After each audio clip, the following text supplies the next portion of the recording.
Hello and welcome back to another episode of Sports Rundown, our customary Friday bet along. I think we just about got that start right. Yeah. I think we got slats mid Week. slurp. How's everybody getting on? Good LB. Yeah, good LB. Yeah, very good, very good. Good timely start this week.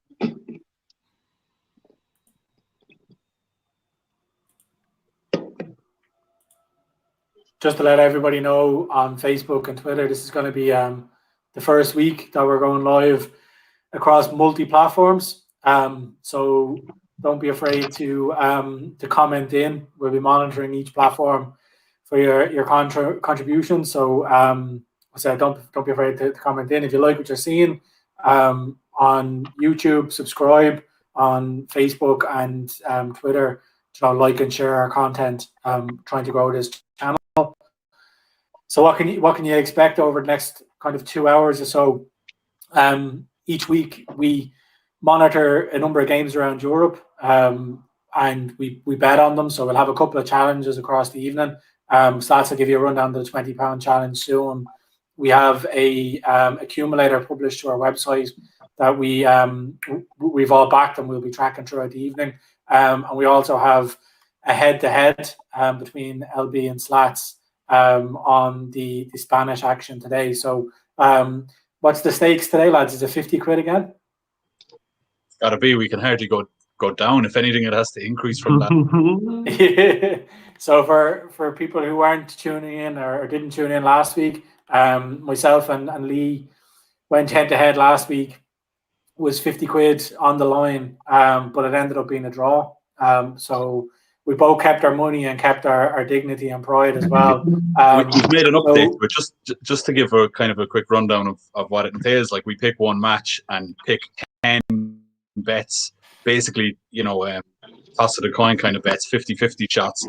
And then we go through it before the stream today. Myself and Abby went through it earlier today, and we take turns at picking which side of each bet we want to be on. So there's a whole variety of things like a throw in the first minute and a goal kick in the first 5, and then you've got both teams to score over 2.5 goals, certain players to have shots. So you kind of cover a wide range of the bets, but they're all 50-50 shots that two of us are head-to-head on. What we've changed since last week, we had 10 bets picked out last week that the two of you guys were head-to-head on, and it finished 5-all. So we've made one update to go with 11 bets, which will guarantee a winner at the end of the night. Yeah, the 11 makes a lot more sense. I think looking at the selections that are on the screen, I think Slats could have it wrapped up if there was. I'm feeling confident. But Slats, before we get on to that, because I know we'll have that up on screen soon, do you want to just give a quick rundown of the kind of 20 quid challenge that we'll all be doing as well? Yeah, the 20 quid challenge is pretty straightforward. We basically each start the night with 20 quid in our betting accounts. We viewed mainly the in-play football, decide what we like, and have a punt on it. We can bet our whole bank on it and hope to make some early profits, or we can kind of take a more a more safer approach and just put a 5 or a 10 on it and pick a few different bets out, see how we go. We like to compete against each other, so we're all trying to outdo each other and see who can come out on top at the end of the night. But hopefully we'll come a bit of a return anyway. I think last week 3 of us dropped to 0, which gave Lee an early enough win. So we're hoping more like 2 weeks ago, where 2 or 3 of us made a decent enough profit throughout the night.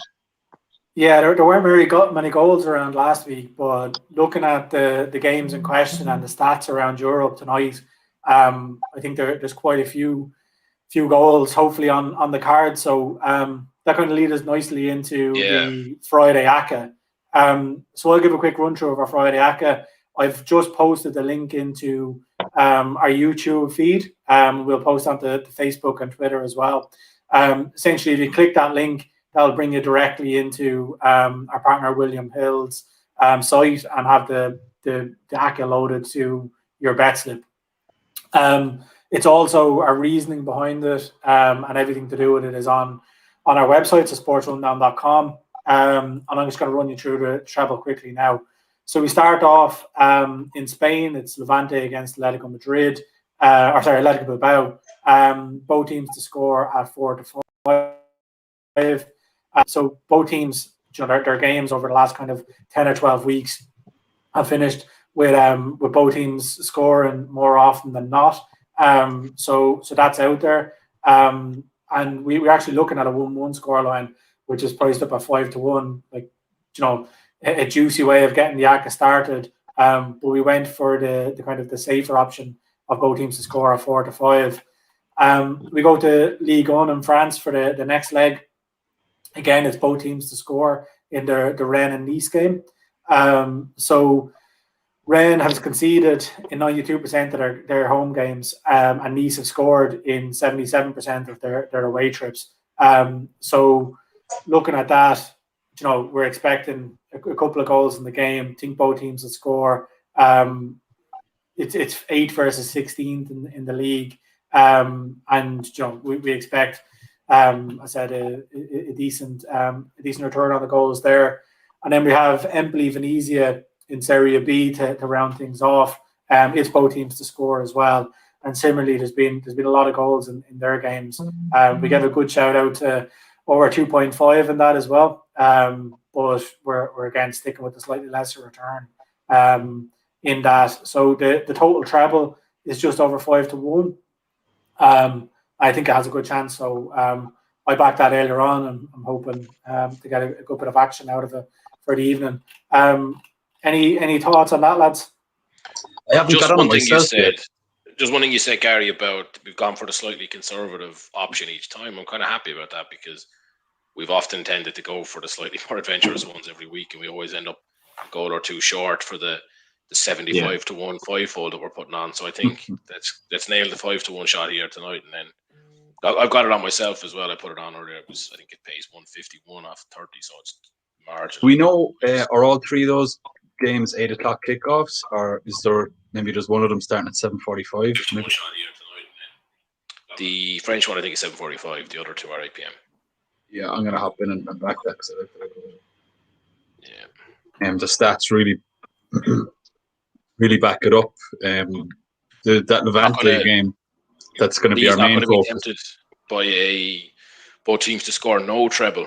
Surely that's a very adventure. You can probably get the same odds actually, considering the prices are all more or less evens. Pretty much, yeah. That Levante game that we're covering, I know that we're.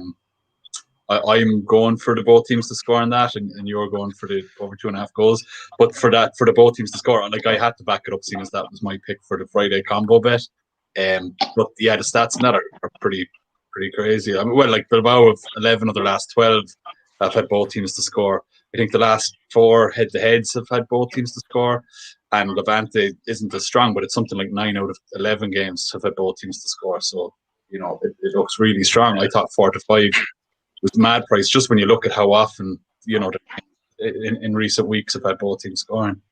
Did you? I was a little bit disconnected for the first moment of the show. I think you might have given people a brief rundown of how this works, but did you explain to them how we pick these and how badly did I manage to pick my side? I don't know what I was thinking throughout that 15-minute period when we were going over and back. Every time you pick something, I thought, "Oh crap, I should have picked that." And now looking at this, I'll be very surprised if I. Well, the one we've spoken about is a goal kick in the first 5 minutes, and we said it last week, and it did come in last week, didn't it? The goal kick in the first after about 90 seconds. It was a very throw in. By the way, 15 seconds we had a throw in, and it was just gone 1 minute, and there was a goal kick. Yeah, right. And then the corners actually weren't long after. I think it was about 8.5 minutes. Yeah. I feel like keeping an eye on the goal kicks one, because it just, in my head, there's a goal kick within the first 5 minutes of virtually every match. Like that one was actually over even. Right. Like under 0.5 goal kicks in the first 5 minutes was like 8-11 for the under, and outside evens for the over. So I actually had my picks lined up in my head, and then when I was waiting for you, I went into the Betfair site and went through the odds and kind of looked at them, and it completely threw me. Like even the under 9.5 corners is like well inside evens, 4-6 or something like that. It's 1-2 for under 10.5 corners, which is just, that's mad, because 10.5 is the kind of the normal kind of line. Yeah, corners in the match. But it was 11 to 20 already for under there. Oh, I didn't dive in looking at their corner stats or anything, but I think I've over 9.5, but then I kind of have it hedged with under 2 in the first 10 minutes. So you know, if there's 2 or more in the first 10 minutes. Oh, It is a bit of a hedge, isn't it? Doing a bit of gardening. I mean, both can lose, so I don't think it counts as a hedge.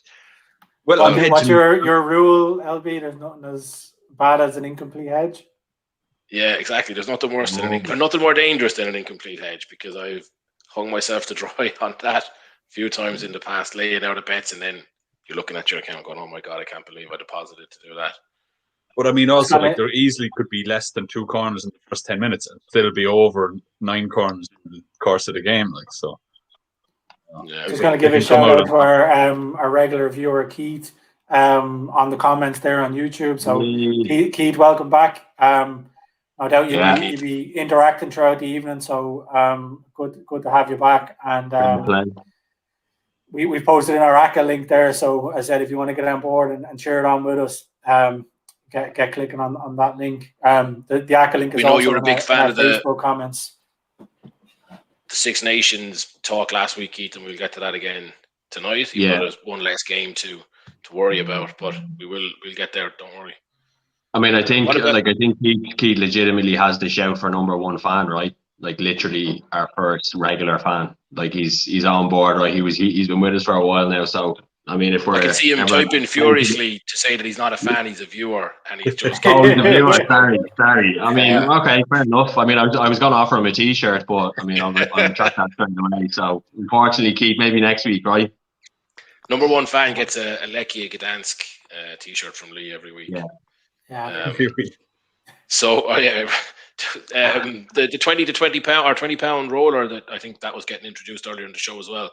Does anyone have anything kind of lined up early for that, or are we just going to kind of wait till the games kick off? Can I just say, I'm pretty sure I've won the first 2 weeks we've been doing that, and I think one of my, again, just to kind of recap, I mean, me and Slats the first week we were pretty close, but I'm going to claim it, Slats, just for the benefit of this. But like, the approach has been to take the ante, and I just want to say early doors that I'm going to be looking for those opportunities tonight, just in case I don't want anyone's feelings to get hurt when the Grim Reaper goes on the opposite side of your bets. Well, I assume you're going to be on the opposite side of mine straight away, Liam, because mine's a fairly duty one to start off with. So I've gone. Did you just use the word Gucci? Juicy. Oh, juicy. I thought, he's been in London too long. A fairly Gucci. Okay. Juicy. Yeah, so not 9-4 over 1.5 first half goals in the Rennes and Nice game. So I put a tenner on that, half my bank. So I still have the other 10 to play around with, but that's what I'm going for, Lee. So the opposite side to that, I think it's 1-3. So feel free. Okay. What kind of Ebenezer Scrooge would start out with a 1-3? I can't start with a 1-3 shot to start tonight. No way. Not even I would do that. I looked at the first half goal in all 3 of our both teams to score bets, but then I've just decided against it because just be way too overexposed on all those games. Those 3 games are all kicking off at 8 o'clock, but LB, you'll be happy. Your pick was both teams to score. Sorry, I thought it went into 13-20. No, it moved in, but it seems to have drifted it back out again. The odds have actually been jumping around on the Empoli game all day. Every time I looked at it, it went into like 13-20, and then it came back out to 17-20. So I was thinking you'd be probably somebody in the opposite copy pasted. Lee's offer of a T-shirt has stoked some interest on Facebook. Anyway, so James Moran has commented in on Facebook. And a bit of a dig at me in here. So obviously the double chin, the camera adding a couple of pounds. He says he'll take a T-shirt, but not one of mine because it'd be way too big for him. So cheers for that comment, James. Good to have you on board. And thanks for the input. Fair play. I think between the 4 of us, we get middle, large, XL, and something beyond that covered, depending on. But we won't name names. Yeah, no, we won't be got a name for that. But listen, everyone has a home here, right? There's T-shirts available for every shape and size, so don't worry about that. That's it. Generous. I'll be turning my camera off for next week's stream anyway. Just get one of those nice sepia kind of tones, make everything look a bit hazy, hide in the shadows. Have to get that green screen sorted. Yeah. Do you have a bet lined up for the roller, Gary? I'm just looking here now. I can see there's some women's soccer action going on over in Belgium. Ghent are playing there. They're No hanging around. Slats fetish is coming out again.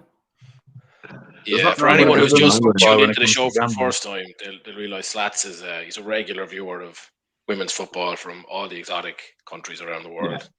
Yeah. I don't know if I've ever actually watched a full match, but if there's a bet to be had on it, I'll go for it. Like, absolutely. I mean, plenty. Yeah. I mean, like apart from the time, and again, like I'm not sure we're ever going to let this go, but when we were doing our bet building, how much did we get up to? About 400 at that stage, was it? And you put it on one of your games, and yeah, I still think that was the only 0-0 draw in the Dutch Women's League this season so far. Now I haven't looked at it in the last few weeks, so I'll have to go back and check that. But yeah, it was so the first for any of our new viewers, we'll just give a recap of that, Slats. Not to put you down, but essentially, exactly. We started off with 100 quid. We started off with 100 quid between us, and we did a kind of Russian roulette, passed the book around, and you had to pick a bet between 1 to 10 and 1 to 20 to place the whole bank on.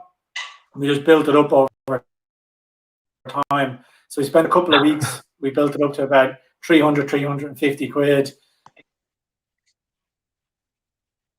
Lose it all on us. Which still we have suspicions about that game even taking place. That's result. Yeah, we've no way of querying because nobody would have expected a bet to be put on that game. I don't think so. Yeah. Especially such a way the market was offered. I mean, it was a fully independent decision, though, Slats. I mean, I thought our cooperation and our kind of discussion of these bets was pretty good until that point, and then it was just an absolute rogue exercise. Now, maybe I'm wrong. Maybe I did say yes, definitely do it, but I've cancelled that out of my memory. And you convenient now, isn't it? Well, we actually had a few humdingers in those rollers. We got a couple of there was one, whichever one that I caused us to lose, and we talked about it, Slats. We're like, there's going to be it was the international match. Remember, I said, you're going to get a French versus Sweden match, some kind of stinker of a 0-0, and then we ended up actually putting France in there, and it was a stinker of a 0-0.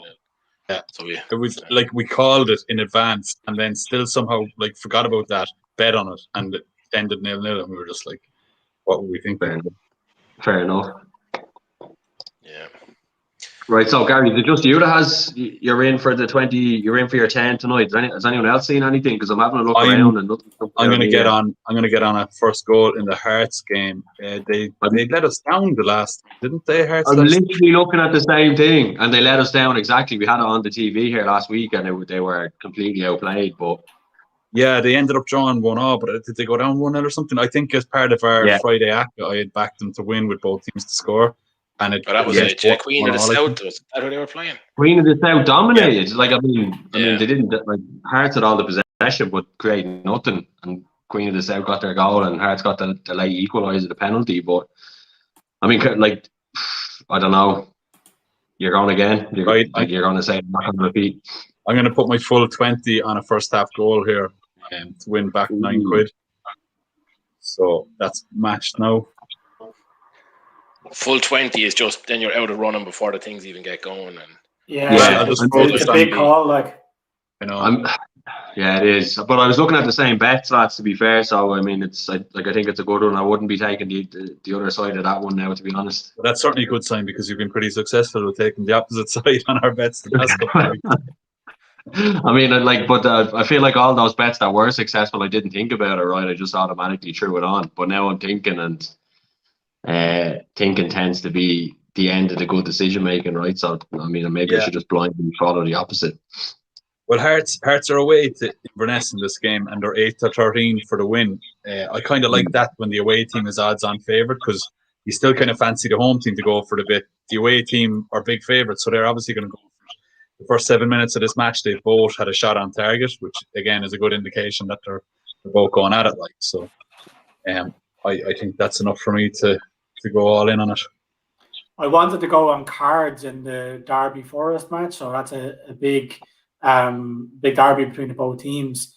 But the over is 4.5 cards. So it's 6-5 for 4.5 cards. So you need 5 cards in the match.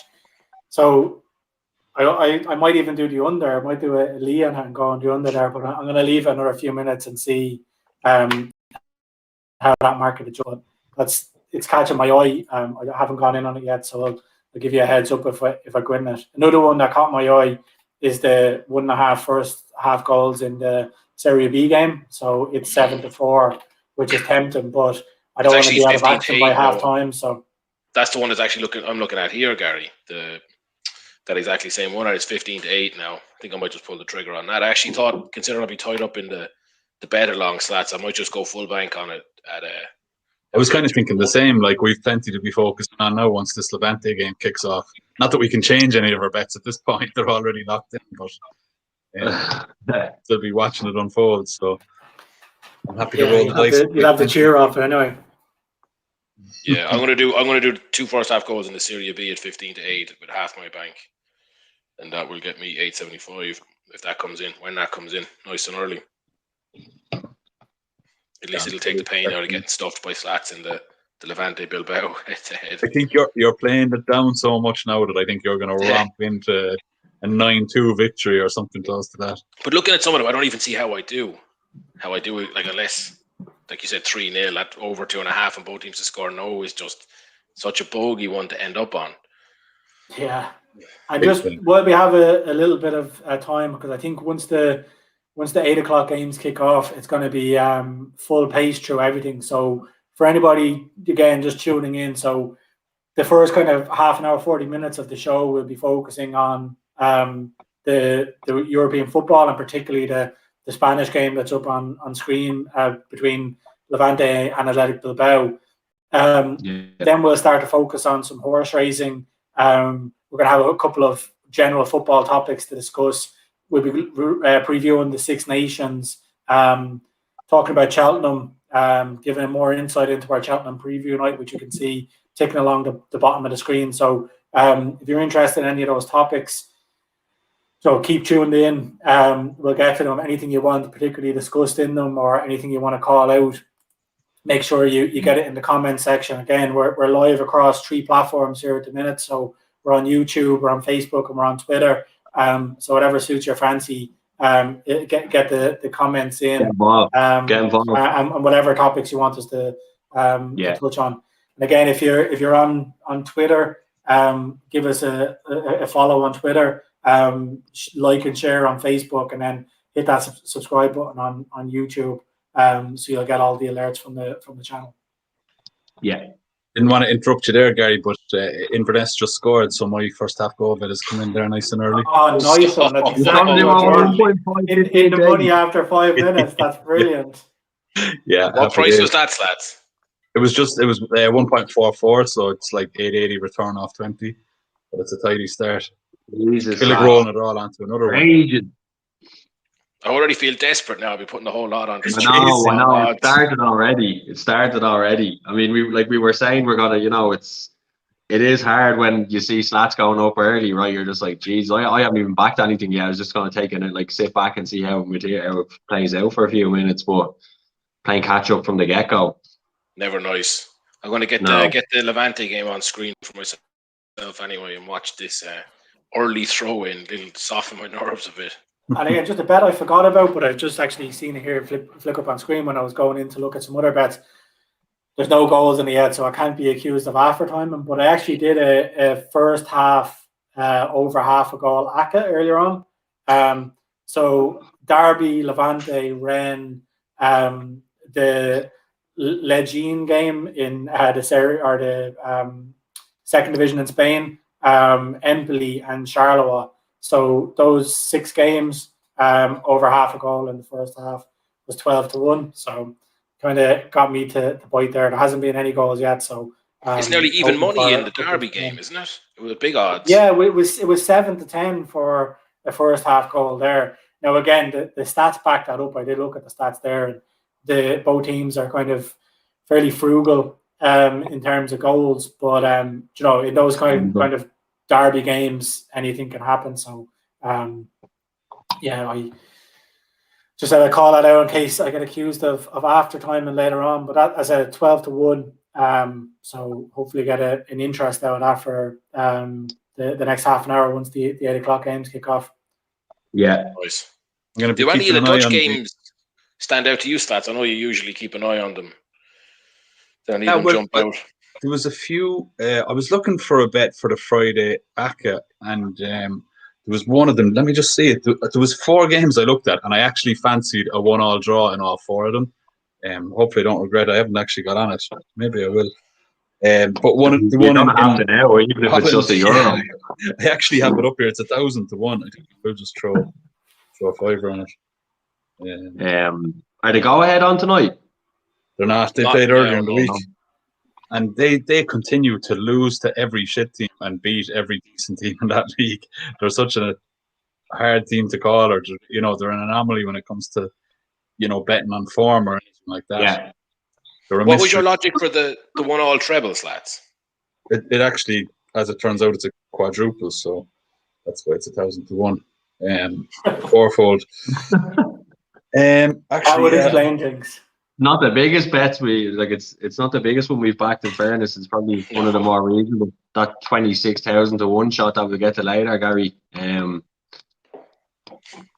Standing out. Yeah, 2,500.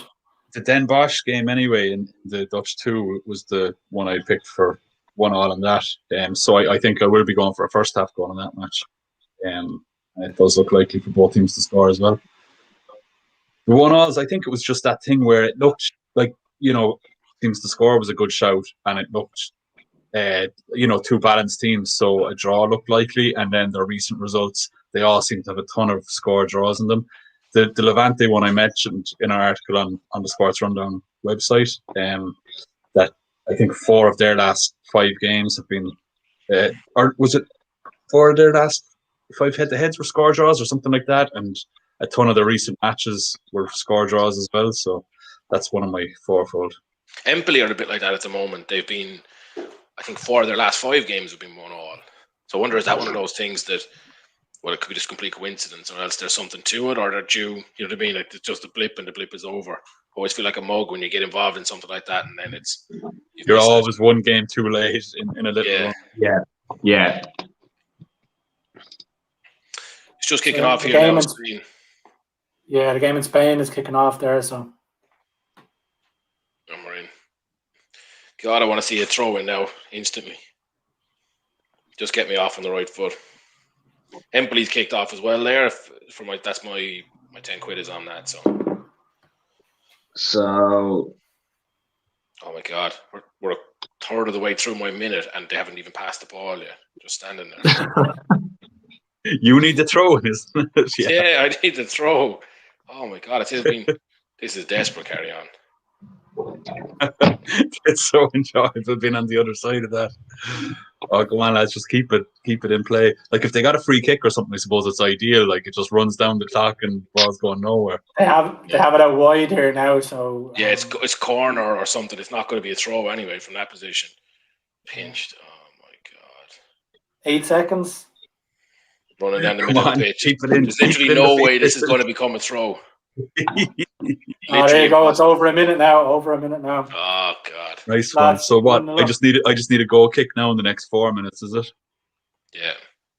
Put me up 2-0. That was some call. Like, considering Slats are off to an absolute flyer tonight, Slats.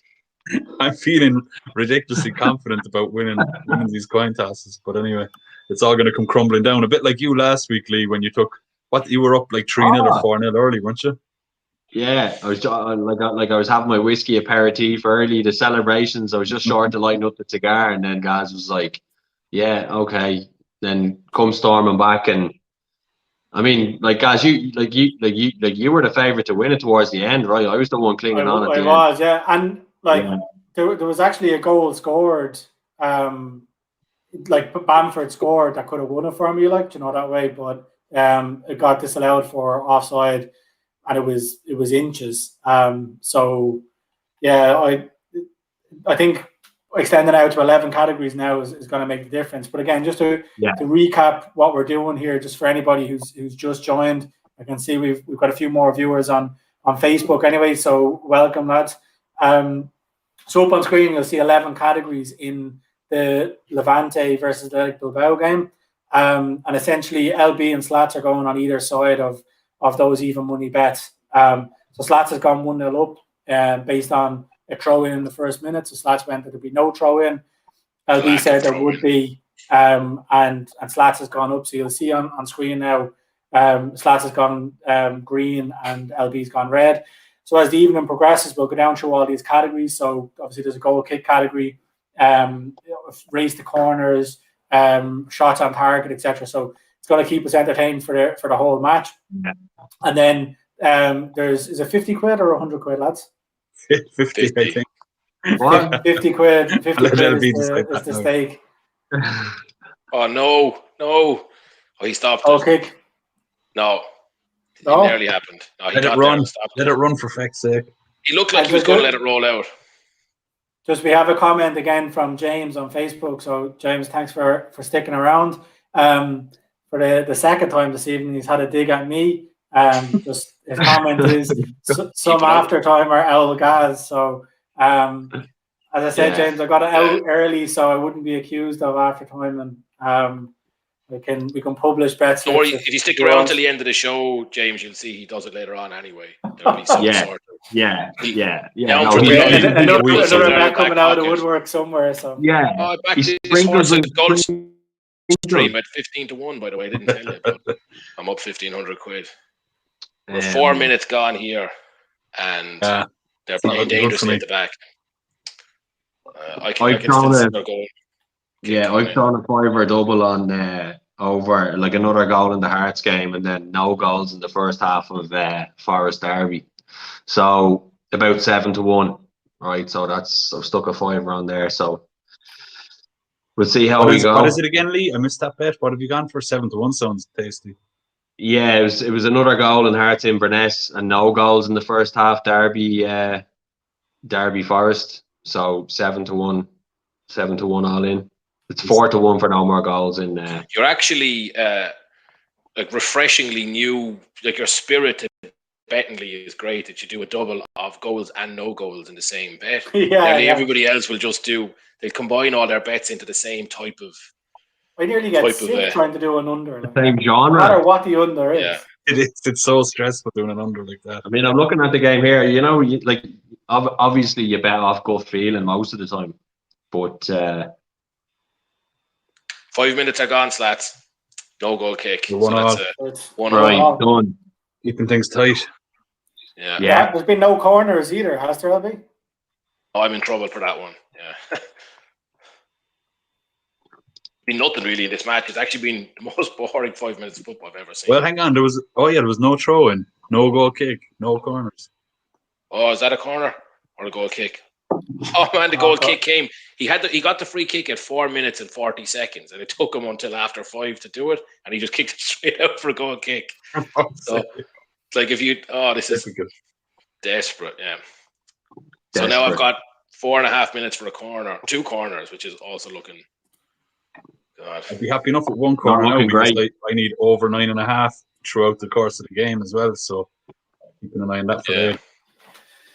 Rennes nearly scored in the Nice Rennes game. Keeper made a good save. It would have been so. Again, I'm on over 1.5 first half goals there for my half my stake. So I've got a tenner on that 9-4. So it would have been nice to get a goal in the first 10 minutes, but I said the keeper made a great save. It is quite end to end in that game though, so should be a few goals about. I'm going to get on 2 first half goals in the Den Bosch game. At 6-4. Did you see that chance? I'm trying to watch too much here, I think so. Yeah, no. I'll stick with the Spanish game anyway. There was a very nearly a goal there for Bilbao. And God, he didn't have the decency to put it out for a corner. That hit the post, did it? I think actually, the goalkeeper did hit that out. That should be a corner. That went off the back of the keeper's leg. It is a corner. Lovely. So there's 1 corner in. You also you have that there'll be home or away winner at halftime. I have to draw at halftime back, right? So who picked that? Did I pick it or did you pick the draw and I got the alternative? I don't know. I don't know why. I can't think why I would have picked it. There would be a draw. I think I picked it as in lieu of a first half goal. Yeah, So that would have been spectacular for me there. Nice early one. Yeah, God. Bilbao were in started lieu. coming We into must this be the win only here. sports stream that uses the phrase "in lieu," but it's spectacularly used. You tell me a better way to say it, Lee. We can tone it No, down. I mean, like, there's no topping that, right? I'm just pointing. That's like, I mean, that's what I'm pointing out.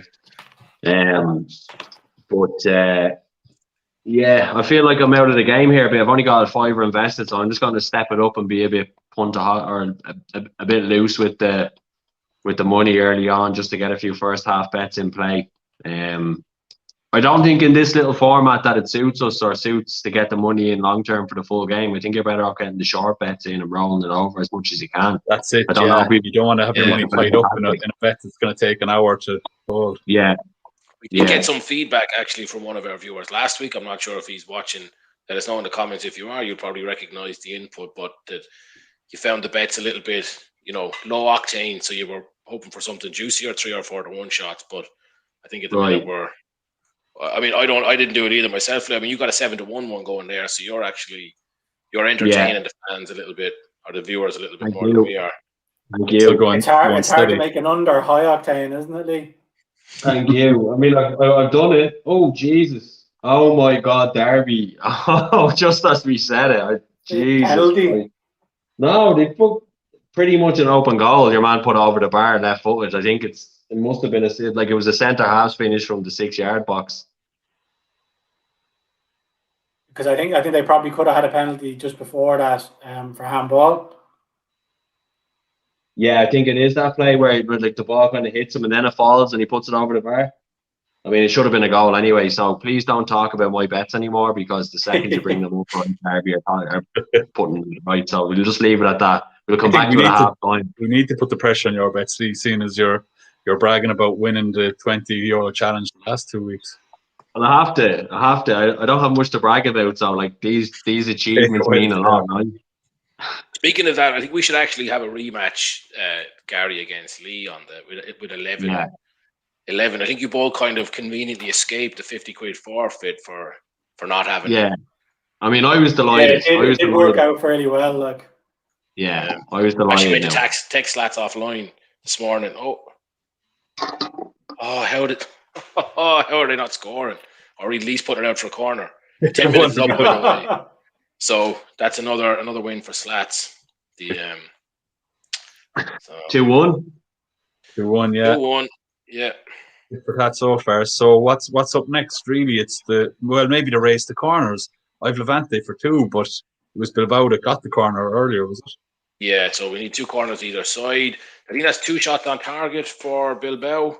There's been a few shots as well, like for the race to 4 shots, yeah. Race to 4 shots, yeah. So we'll check that. And the halftime result, I mean, that's kind of just going to stay in play until.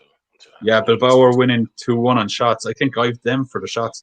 Oh no, you have them for the shots. Oh, I have them for the shots. Yeah. Oh, that was it. I backed Sanchez or whatever his name is from Bilbao to get a shot on target before Garcia. So yeah, I went with a Bilbao player just because if it's Bilbao getting the shots, then hopefully he's going to get one on target. Yeah. Actually, that's exactly what I want. I want him to not get a shot, but still be Bilbao. Yeah, we need a bit of high octane. I agree with that comment from last week. Just to go back to the Dutch women's football now, it's only cup football on this week, but there's 2 games here. Lads, you've only moved off it 2 minutes ago, for fuck's sake. I'll be boring the viewers with the women's football talk. But we actually got a question in the comments. What channel do you use to watch those leagues? So I don't know if it's worth delving into that. But it's expansive. I'll need to look into that. Only fans. Only fans.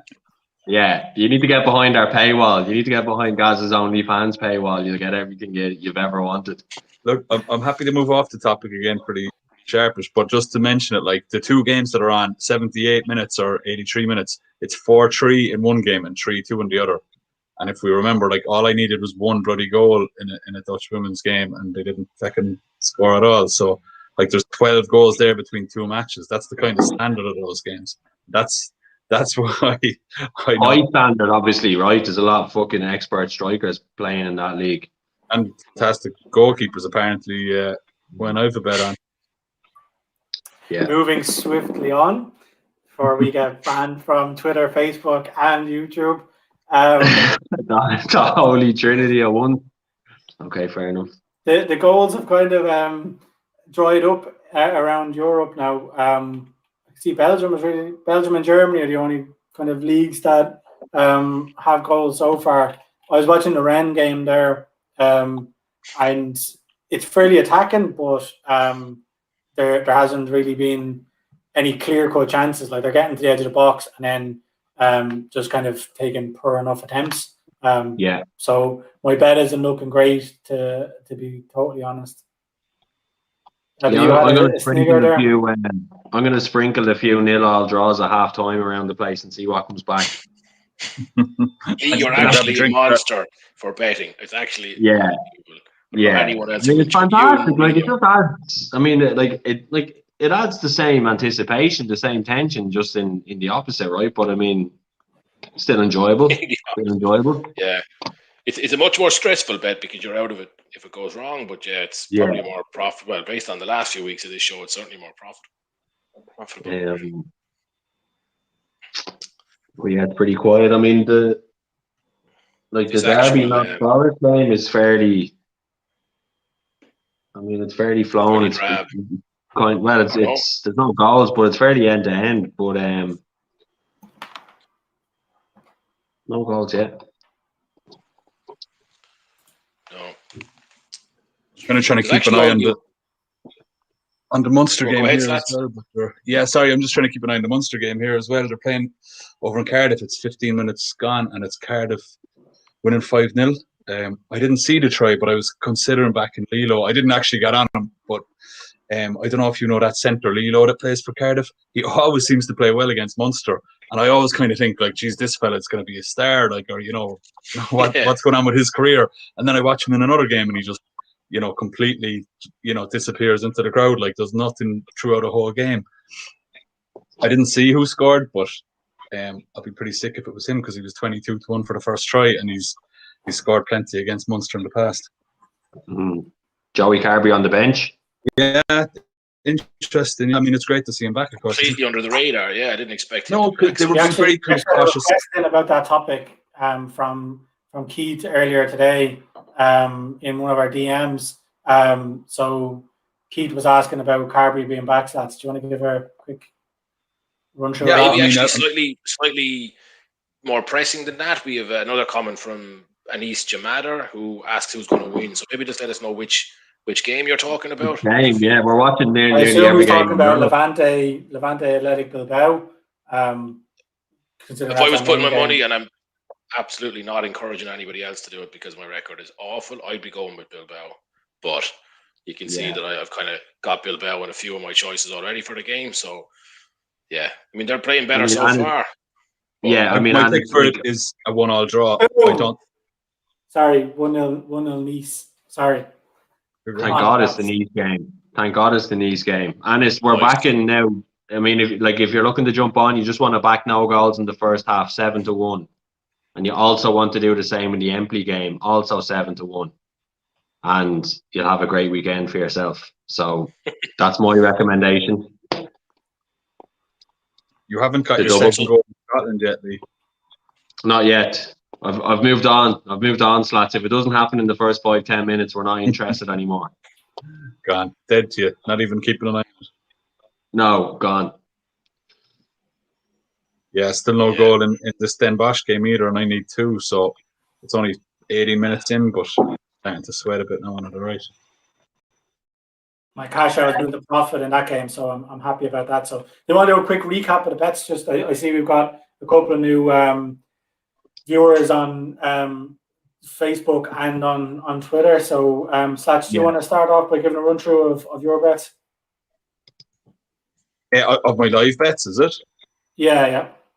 Yeah. So I mean, all I have, I had that first half goal in the Hearts game, Inverness Hearts, and Inverness went up 1-0 early, so that came in pretty quick. It was my 20 bank was in to win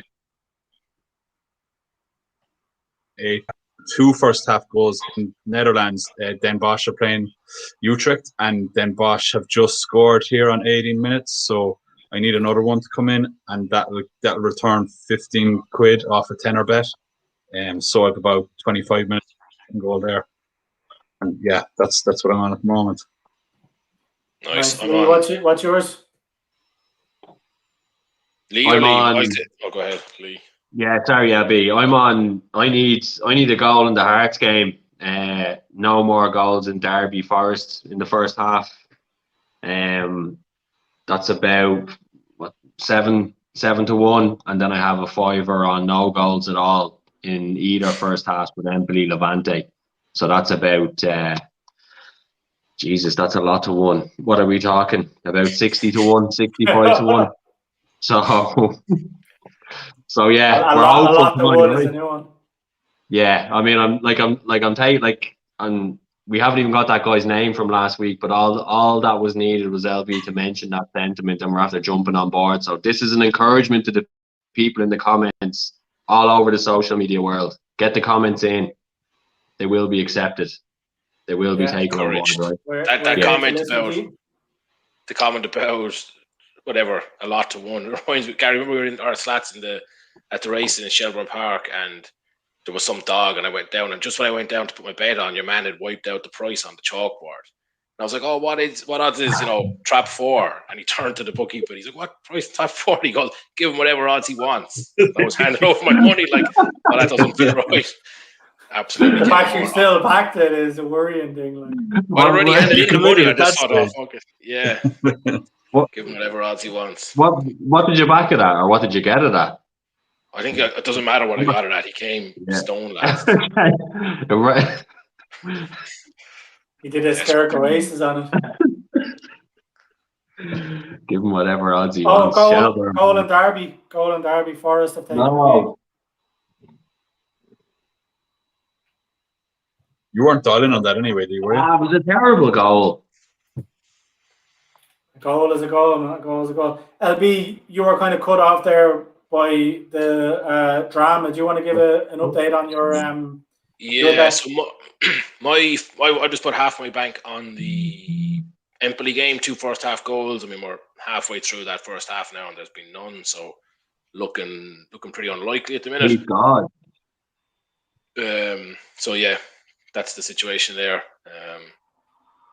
2 goals required, none in, so I'll probably be back down to 10 at that stage. I mean, like Gary, you obviously saw that Forest goal there, did you? Like you were watching it live because you heard it. I mean, come on, like it was a weak shot from the edge of the box on the body. Keeper should be doing a lot better. Waza doesn't look too happy now. He doesn't with the keeper. He shouldn't be fucking too happy at all. And I wouldn't mind. I need to see the replay again, but I mean, I don't think that ball should have been gone across the box either. So yeah, Waza won't be happy at all. No, the guy who scored looks about 17 as well. So yeah, and he was as shocked as anyone else that it went in either, the way he turned around to celebrate. Yeah, at least the keeper, like for the there's no fans in the stadium, so he might get over a bit. Whereas if there were fans in the stadium, you'd just be cringing for the night. Like. It was one of those, yeah. It was one of those that'd be in your head, all right. So I'll give a quick run through of my bets as well, just so we're all on the same page. So in our £20 challenge, I've only invested half my bank, so a tenner on over 1.5 goals in the Nice Rennes game. We're 23, just going on 24 minutes through there, and it's 1-0 to Nice. So if one more goal comes in the next 20 minutes, that'll pay out £32.50. If not, I'll have a tenner to play around with in the second half. Then I've also done our Sports Rundown ACA. So again, anybody who's just joined in, not familiar with it, every Friday, actually on a Thursday, we publish it ahead of the Friday Betalong. It'll be our ACA, reasoning behind why we fancy it. We all back it and track it through. So that's both teams to score in Levante, Bilbao, both teams to score in Empoli, Venezia, and both teams to score in Rennes and Nice. So we need 6 goals. We've only had 1 so far, which is slightly disappointing, but still plenty of time. Still plenty of time left for that to come in. But it would be good to get a couple of goals before half time. So we need to share that on. And then separately, my own personal bet, I did over half a goal in 6 different games. So Charleroi Genk, and that's in. The Rennes game, that's in. And then I have Derby, Levante, the Empoli game, and the Spanish second division game as well in there. So that's a 12-1 shot. So let us know what bets you're on. Yeah. Do you agree with our choices? Disagree? If you like what you're seeing, on the relevant channel, whether like or subscribe or follow. And don't be afraid to get your comments in. So we'll answer anything from betting related questions, any topics across football, horse racing, NBA, rugby, and general comments on our looks and appearance, as was brought in by James Moran earlier on our t-shirt size. So nothing is ruled out. No hold barred here on Sports Rundown. Yeah. Well said, guys. Well said. I've stuck my last tenner on. No, it didn't get placed. But I'm going to stick a tenner on under 2.5 goals in the Nice game, and that's me. That's me for the first half of the fixtures, 6-5. All in. LB, do you want to give a quick update on the head-to-head challenge between you and Slats? Yeah. Absolutely so that's nothing actually, going on in it. No, it's one of the most unentertaining matches now I've watched in a while. The race to corners, so I've got Bilbao with 3, they've had 1. Slats, you got Levante for 2, they've had none. So pretty much neck and neck there. Race to 4 shots, Bilbao actually haven't had a shot yet of any description. I actually thought they did have one, but I don't know why it didn't count. Maybe it was given as a cross. What's our official check on these stats? Because I'm seeing Bet365 that Levante did have a corner. I'm using Williamhill.com is the William Hill. Yeah, they'll balance up at the end. Sometimes there's a little bit of a slower than gospel according to William Hill. Right, I'm going to hop onto William Hill's website here and check what they're telling me. I'm actually on it here, so I can call it out. Let us know, in a second. So, it's been 1 shot on target, 1 shot each off target, 1 corner each. Yeah, 1 corner each. That's what I think. So I just need 1 more from Levante. Yeah. Levante corner wins acknowledging that back. Yeah. And then the rest of them are probably not really going to happen. Both teams to score over 2.5, over 9.5 corners.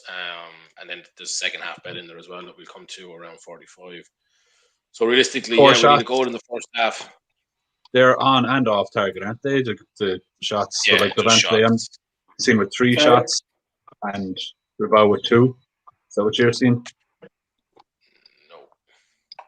Betfair might be a little bit behind here, so we'll see. Goal in the Serie B, so Venezia have gone 1-0 up. That's actually ideal as well. The away team, the underdogs. So that's actually looking pretty decent. Now, what's the time on the clock there, Gary? I'm looking at the Spanish game. Just going on 27 minutes, so still plenty of time. First half goal for a second first half goal. Nice. It's good for the ACA as well, considering 2 of the games now the away team has scored. So the home teams are going to be trying to fight back. So if we can get a goal in Spain before half time, that treble is looking fairly good. So I think Empoli have scored. I'd say they've scored in nearly every game since Christmas. They've scored, so I would be fairly confident that coming in. My main worry was actually if they just win 2 or 3-0 and the both teams to score fails there. So it's a good win. I mean, Gary, you didn't really have much appreciation for my 68-1 bet there. You know what I mean? You just dumped the fact that Venezia had scored and addresses the LB without taking into account my heartbreak. So that's appreciated, and thanks for that. Well, that's what you get for being top of the tipping tree after the last couple of weeks, Well, we're all against you now. We're all working together. I know. That's what I was about to say. It's just encouraging me now to double down on this, Andy. I thought I'd kind of break away and try and forge my own my own path. But obviously, I'm being dragged back in now. But it is what it is. We're all friends here. Oh, yeah. To be honest, I totally forgot that you had that bet on. So I'm fine. Don't worry about it. got so many bets in play, it's hard to keep up. I know. Well, listen, I'm just staying. That'll be true his to the excuse for comments producing a winning bet slip at the end of the night that he forgot. Exactly. And I was going to say that earlier. He sets the tone early, you know, getting all the bets out there, and then all of a sudden, you know, legitimate Gary has his bets done, and then he whips all the winners out at the end of the night. Typical. That's the way I roll, man. The way I roll. How's the rugby looking, Slats? I mean, yeah, still 5-0 Cardiff. They've had a yellow card, but they're nearly through it at this stage, and Munster don't seem to have done much with the time they had against. Here's actually an interesting one. Looking at the rugby last weekend, what match was I watching? Oh, the absolutely ridiculous London Irish match. I don't know if you saw that. The scoreline was just insane. They were electric in the first 10 minutes. They should have been playing against 14 men. The ref kind of took the easy approach. They went 6-0 up, and then they found themselves 34-6 down. Jeez. And then came back at 34-all, and then were running in for a try, gone into the red, and they had a 3-man overlap and just fumbled the pass and knocked it on, and the game finished 34-all. Unbelievable. But there was during the yellow cards, the commentator made that, you know, it's usually worth 7 points on average. Have you heard that phrase? I've heard it about 1 million times. That a yellow card on average is worth. Is it a phrase or is there? I presume somebody. So I looked it up actually, and it's absolute. Like I'd say, I've honestly heard it like hundreds of times, and I looked it up. It's actually only worth 3 points. Really? Yeah. On average, and actually, it really depends on who you're playing. Yeah. So like when good teams play bad teams, it's worth kind of like 6 or 7 points. But actually, lower down or teams that are equally balanced, it's actually worth nothing. Like half a point, maybe. It has no real impact on. Like for 10 minutes, I suppose the team with 14, it kind of galvanizes them a bit. They all up their game a bit because they know they have to. They don't take any chances. They don't try to do anything. They just try not to concede. Run down the clock. There's that siege mentality kind of aspect to it, you know. Yeah, so there's a few teams actually have like they do better. They have they perform better with 14 and 15 statistically. Obviously, you wouldn't do the whole game like that, but they actually score more than they concede when they get players sin bin. Yeah, I think it was maybe the first game of the season when Munster played Scarlets, and O'Mahony got sin bin. Got a second yellow card later in the game, so it was a red. Like he got sent off toward the end of the pitch, and it was the one where remember they scored a try very late, and then he kicked the penalty from the halfway line to win it at the death. And like of Munster's, I don't know, say 28 points, I think like 23 of them were scored while O'Mahony was off the pitch, while they only had 14. Like it was just such a damning statistic for the player who's off the pitch, but you know it is strange the way the team can, you know, actually nearly improve. It shows you how it's actually like obviously they're a better team, or like in my opinion, I don't see an argument that they're a stronger team and O'Mahony off the pitch at all, right? So it just shows you how much, you know, other elements there are into a game apart from like mentality and attitude. Exactly, everything. Yeah, because the team with 15 can nearly take their foot off the gas a bit, especially. And in that game, like Scarlets had a 12-point lead or something, something like that. Anyway, but yeah, they had an 8-point lead going into the last 5 minutes of the game. So when they're playing against 14, they can take it easy a bit, or they can. Definitely, the mentality of it comes into it. Would you say Munster have a bit more grit and determination in the mentality in that situation than Leinster or many other teams that have?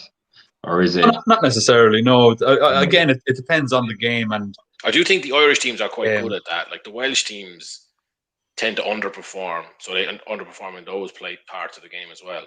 So I would say the Irish teams probably are grittier than their Pro 14 counterparts on the whole. Which is surprising because of the background of the playing population of rugby, like in Ireland, right? It wouldn't necessarily be renowned as a gritty section of society. I wondered where you were going with that. Going down a rabbit hole there. Yeah, but is it a fair point or no? I mean, I know we're getting back to the football, but I mean, they are very resilient. Before we go back we got onto a question there on about Carberry and we kind of moved off it. So I said Keith had a question in about Carberry coming back today's lads. So do you want to just give a brief kind of outline, and then we'll go back to the football action? Yeah, sure. Yeah, I mean, obviously it's great to see him. Great to see him back for Munster. Great to see him back for Ireland. From their perspective, it's been over a year since he played a game. They didn't want to kind of. Sorry, I'm going to cross it. It's the second time. No, that's it. We're done. No, sorry, but there's a VAR in the Levante game for a penalty. Just that's sorry, lads. It's a fairly important cut across, so we will get back to. We'll see if they scored or not. The VAR will take a few minutes, and then they'll be lining up the penalty. No, it's given. It's given. They're about to take it. That's. Genk scored, by the way, in your Belgian game, Gary. Levante 1-0 up.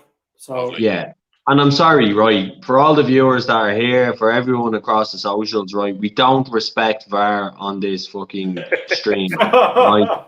No, we don't. We're not having this conversation. We'll save it for later. Half eight, we've descended into this already. This is the rest of the stream over our viewers. I can't help it. We're saving that for later. Sorry, lads. Back to Carberry. Third time lucky. Floor is yours. Go ahead. Everyone stop watching football for a minute. No, like it's great because they didn't kind of build up his return. They were saying, like, there was some information in the news about, that he's back training and that sort of thing, but nobody was expecting him to be back in the squad. Now he's on the bench, obviously, so, we'll have to wait and see how much involvement he gets. I'd be amazed if they don't give him, 15 or 20 minutes at least to. Yeah, surely he has to get some time. They're not going to put him on the bench and have all that attention on it and then not actually let him run out.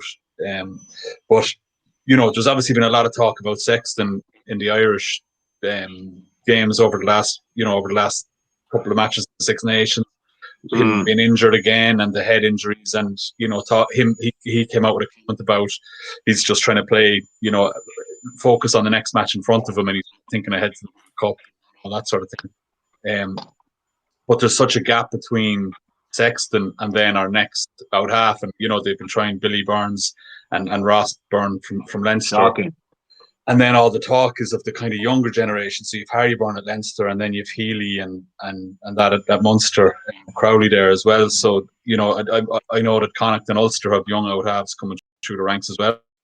But there's nobody ready to go yet at international level where Carberry fits that. Like, at worst, Carberry could kind of plug the gap between Sexton and some youth coming through the system. At best, Carberry could be, a great out half for Ireland for the next 4 or 5 years. But, he does seem susceptible to injury. I hope for him and for everything else that he can get on with and get a few decent seasons. But he was he was the next in line. Like, it was a clear kind of transition, and then in my mind, and then he got in, and there's no one that's come behind at all, is there? Like, he's still the clear next in line behind Sexton, like, when he's back fully fit, or has someone taken that forward? I mean, nobody's done it on the international level yet.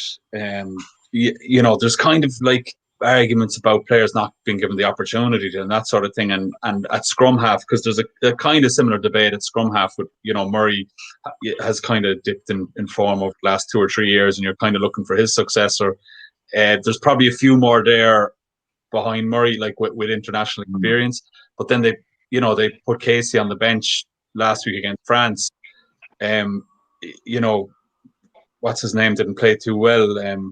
Gibson Park didn't have a great game, but they didn't bring Casey on for a debut at all. And you're sort of going, like, what's the point of him sitting on the bench there? Why not throw him on, give him a chance? It's not like we were relying on Gibson Park to dig us out of that match. So you kind of want players to be given an opportunity, and then you can determine who we have, who's going to be the next out half, or what's there for us to pick from. See how it is. And then it kind of goes down to the club level as well, that they need to be given the opportunity, at the club, in the European games and the big matches. You want to see, a bit of youth coming through the system there as well, and then get into the international scene. So, I can see a few cheers going on there, so we'll wrap it up. We'll talk about the rugby later on. No, we'll wrap it up quickly, but we need to play something. Like Slats is the only member of the SportsRunDown. Sorry, guy, go ahead. There's got to be an absolute perler in the Rennes Nice game that brings in my first half bet, but also gets that leg of the treble up, 25 yarder into the top corner. So anybody out there looking for a game to watch, have a look at that and flick over and watch that goal especially. But yeah, we will be coming on to rugby later on again. And I see Keith has put another comment in there around Carberry and Farrell. So Keith, we're going to park rugby for now. But in about kind of half an hour time or so, we'll come back to it. So if you have any more questions, get them across. Any of the other viewers, as I said, I can see we've got a good few viewers on Facebook, on Twitter. We still have our YouTube contingent. So we're monitoring all of those feeds. Get your comments in. As I said, it can be anything to do football, horse racing, NBA. We do NFL, but the NFL season is over, so probably not much to discuss there. But get your comments in, and we'll answer them as the show goes on. So I'm going to shut up now because I need to go and try and reinvest my 32 quid profit from that bet. So LB, how is the Levante head-to-head? The Levante head-to-head. Sorry, I thought you were asking me about the Empoli game. I was kind of drifting away. The 4 shots Levante have had those, so that's another one for Slat. So he's 3-1 up. The race to corners, Bilbao need 2, Levante need 1. Halftime result looks like it's going my way, but there's obviously a little over 5 minutes left for Bilbao to get back into it. Bilbao probably, they haven't had the shots, but they probably had more of the play, and there's certainly a goal in them, so it's not a foregone conclusion there. I'm seeing Bilbao with 3 corners, by the way, Abby. We need to just verify that, but I think we'll do it at half time. I think there's no point in getting into midway through. They will balance up on the different sources. So if that's the case, then it's 3-2, and it could be about to go 3-3 then with the halftime result. Obviously, the next one up then is a corner in the first 5 minutes of the second half. So I've got the yes there. Seems like I just feel like, whoever is, like in this case now, Bilbao are the favourites. They're going to be behind. They're going to come out and push in the second half. So certainly a good. I feel like this is a lot slower than last week. Like I feel like it was bam, bam, bam, bam, bam last week, and halftime we were. I don't know, maybe not, but it I just feel like it's bam, bam for you because you were getting ahead so early. You were 4-0 up after about 5 minutes. Yeah, the corners, the under 9.5 corners looking pretty good for me. I think there's only been about 4. So, but again, that's depending on which stat source you're looking at. We checked that. We cleared them up at half time. Player shots haven't come in. 2.5 goals in both teams to score. Obviously, there's full second half for those to pan out. So it's pretty balanced. I think Slats is still massively odds on for the win. I don't think so at all. I think if you get the draw at half time, and if we're right that Bilbao have the 3 corners, I think you're favourite for the second half. I think I needed a lead going into half time, so you're like Lee. You picked the nice early ones, but it's a bit messy later. Yeah, enjoy it, lads. Enjoy it while it's here, right? You don't need to think about the future. Enjoy today. Empoli are actually playing pretty well here. Another down, so it's looking good that they will get a goal back. I don't know if they'll get one back before half time for the sake of my £10 investment, but yeah, pretty confident for the actual Friday night acca there.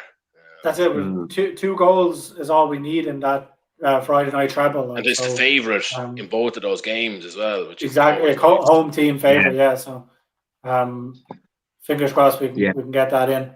Also, that the 12-1 shot that I called out with over half a goal in the 6 games. I'm just waiting on one goal in the Lejan Cartagena game in the Segunda Division. So there's only 5 minutes left there, but a goal in that game will win me 120 quid.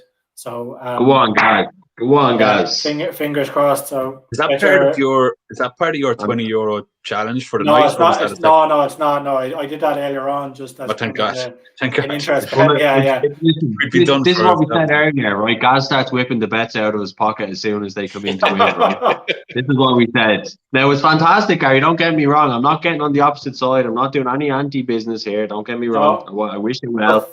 For full transparency, my £20 challenge bank is up to 42.50. So that's the. I think I could be leading with that. I think that counts as it's not a convincing lead. That's a full transparency kind of moment. I think that's Full myself on the back. transparency, I'm I'm up winning, 42 lads. That's quid. basically it. Yeah. But you have to hold your mates to account, right? You have to hold them account. I mean, just for my full transparency, I mean, my 20 quid is down to a fairly somber single bet where I put a tenner on and my cash out is now a fiver. So, so yeah. There you go. I have 10. Life in the fast lane, Gary. When you're chasing That's it. 68 to 1 winners, right? That's what happens. You have to take the lows with the highs. That's it. All that abuse that came in last week about your lack of I don't know what are you going to pick? My lack of what? I was going to say something that wouldn't. I don't know whether we're before the watershed or not, so I'll leave it. We're both watershed. I'll be over to you. No, I was just saying something about the match. I think it's gone. I've forgotten what I was going to say there. My 10 roll. Yeah, that was it. My 20 quid roller is going to be a 10 quid roller for the second half because this Empoli game is just petering out here now before half time. So I mean, I'm going to jump back on for the second half, right? Just in really inspired by that comment from last week. So I'm going to double up for it tonight. I'm going to take a flyer. I'm going to throw another 20 quid on for the second half. See what we can do. I think. I'm making it up as I go, but I think if I win, if I start at a net minus 20, that's not allowed. That's not allowed. I mean, this is what I'm saying. You'll get bragging rights if you want them, Lee. But the problem with that is that there'll be a day then where we're coming back in from minus 120, but this is the one that's going to do it. And proper generous. I had that our first week. I think I deposited twice at half time. It was just an absolute car crash of a night. So, that rule is there for our own safety. I mean, look, you can still brag about the winners, but absolutely right. Well, then I'm on. Yeah, I'm on. There's a penalty in the Segunda division, lads. So we could be getting that 12-1 shot in the over half a goal. No way. Yeah. That's sweet. Now, our record on Sports Rundown and penalties hasn't been great. Hasn't been great at all. But don't, Gary, that's an afterthought, mate. That fucking penalty needs to be scored. It's simple. It looked to be a stone ball. Oh, it's actually not. I don't even think it should be a penalty, but there's surely no review. We're due one of them. Doesn't seem to be VAR in the Segunda. I was back in some bloody Thailand match there last week. During daytime, midweek gambling, and the next thing it was like a goal went in, and the next thing it was like VAR. It was like, for fuck's sake, how are they using VAR in some second division Thai game? Disallowing my goal for my bet. The betting for the penalties up, so he's 2-9 to score, 3-1 to miss. We've talked about that before. That's just the standard on Bet365. They give those odds every game. Come on now. Go on. Oh no, we put it over. I don't believe it. I don't believe it. I do not believe it. I don't believe it. It's some run of missed penalties. That is unbelievable. That ball nearly landed on the moon. What was he? We should actually start recording missed penalties in our live bets because that's at least 4 or 5 we've had. That's at least. Oh, God. That's at least. That's a terrible miss. Absolutely. But he was 2-9 to score it. I mean, that's 2-9 to score. But you should have cashed out of that if you had if it was giving you something similar to 2-9. I didn't even think of it, and the halftime whistle has just gone. It was I can't believe it. Last kick of the half is him putting it over the bar. That's so sick. Yeah, well, look, karma for after time. That's the way it goes. That's the way it goes. I knew I should have lumped on no more goals in that game, but I was trying to be sound and not fuck it up. But come here, 2-9 for a penalty is not great at all. What we're seeing, it should be even money basically because they just but that's true, right? If you're taking our sample size, I mean, it should be 5-1 for a penalty at least. But the penalties in the last couple of weeks, they haven't even hit the target with them. That was such a bad penalty. And was it close to being top corner, Gary, or was it not even close at all? It wasn't even in the corner; it was just over, like Over the bar. So, yeah. Now, in watching it back there, it was probably a little bit closer than I thought at first, but Yeah. it was still a good foot over the bar, like. So not good. So we're coming up on half time now in all of the games. I'm going to get looking at the second half of the Derby game, because that will actually be kicking off fairly soon for my next investment. Any of you lads looked at anything out there, and what you're going to get on the just to second get half? on to the Levante game, myself and LB's head-to-head, I'm seeing that there's 7 corners now. There seems to be a lot of corners for Bilbao at the end of that first half. So it's up to 7 corners. I need over 9.5. But it definitely confirms that LB has won the race to the corners, because he needed 3 for Bilbao. I needed 2 for Levante, and Levante have won with Bilbao showing 6 from what I can see. So he has the halftime winner in the bag. And are you watching it on our official stats website, William Hill? Is that where you're getting the stats from, Slats? No, I'm not. No, I thought you were double checking them for me there. So I'm checking now. So there's 7 corners. Is that what you said? That's what I said. Yeah, Bilbao with 6. Yeah. So 6 win on corners. There's been a total of 8 shots, 5 on target. Yeah, well, I think I won that one already. I'm only seen 4 on target actually. Yeah. I had the race to 4 shots. I had Bilbao, and I'm pretty sure they won that. I think that was already accounted for. So yeah, we might just, for the viewers' purposes, we might just wait till LB gets back to bring up the graphic on screen. But yeah, I'll we give can do a quick proper review of what that we're talking see where about. we stand. Yeah, that makes sense. So essentially, we will put it up on screen now in a moment in terms of the progress of it. But our evening is the Levante Athletic Bilbao game. Yeah. Essentially, we have 11 categories in that game where we go head to head. So this week it's LB, who's currently off screen, but we'll be back in a moment, versus Slats in a head to head. Essentially, they each take either side of the bets, and whoever has the most winners at the end of the night, the loser pays them £50. So at the minute, what do you think the score is? We'll get an official scoring when LB gets back. But what do you think the score is? 4-3. I think it's 4 all. I think it's 4 all. 4 all. So still all to play for.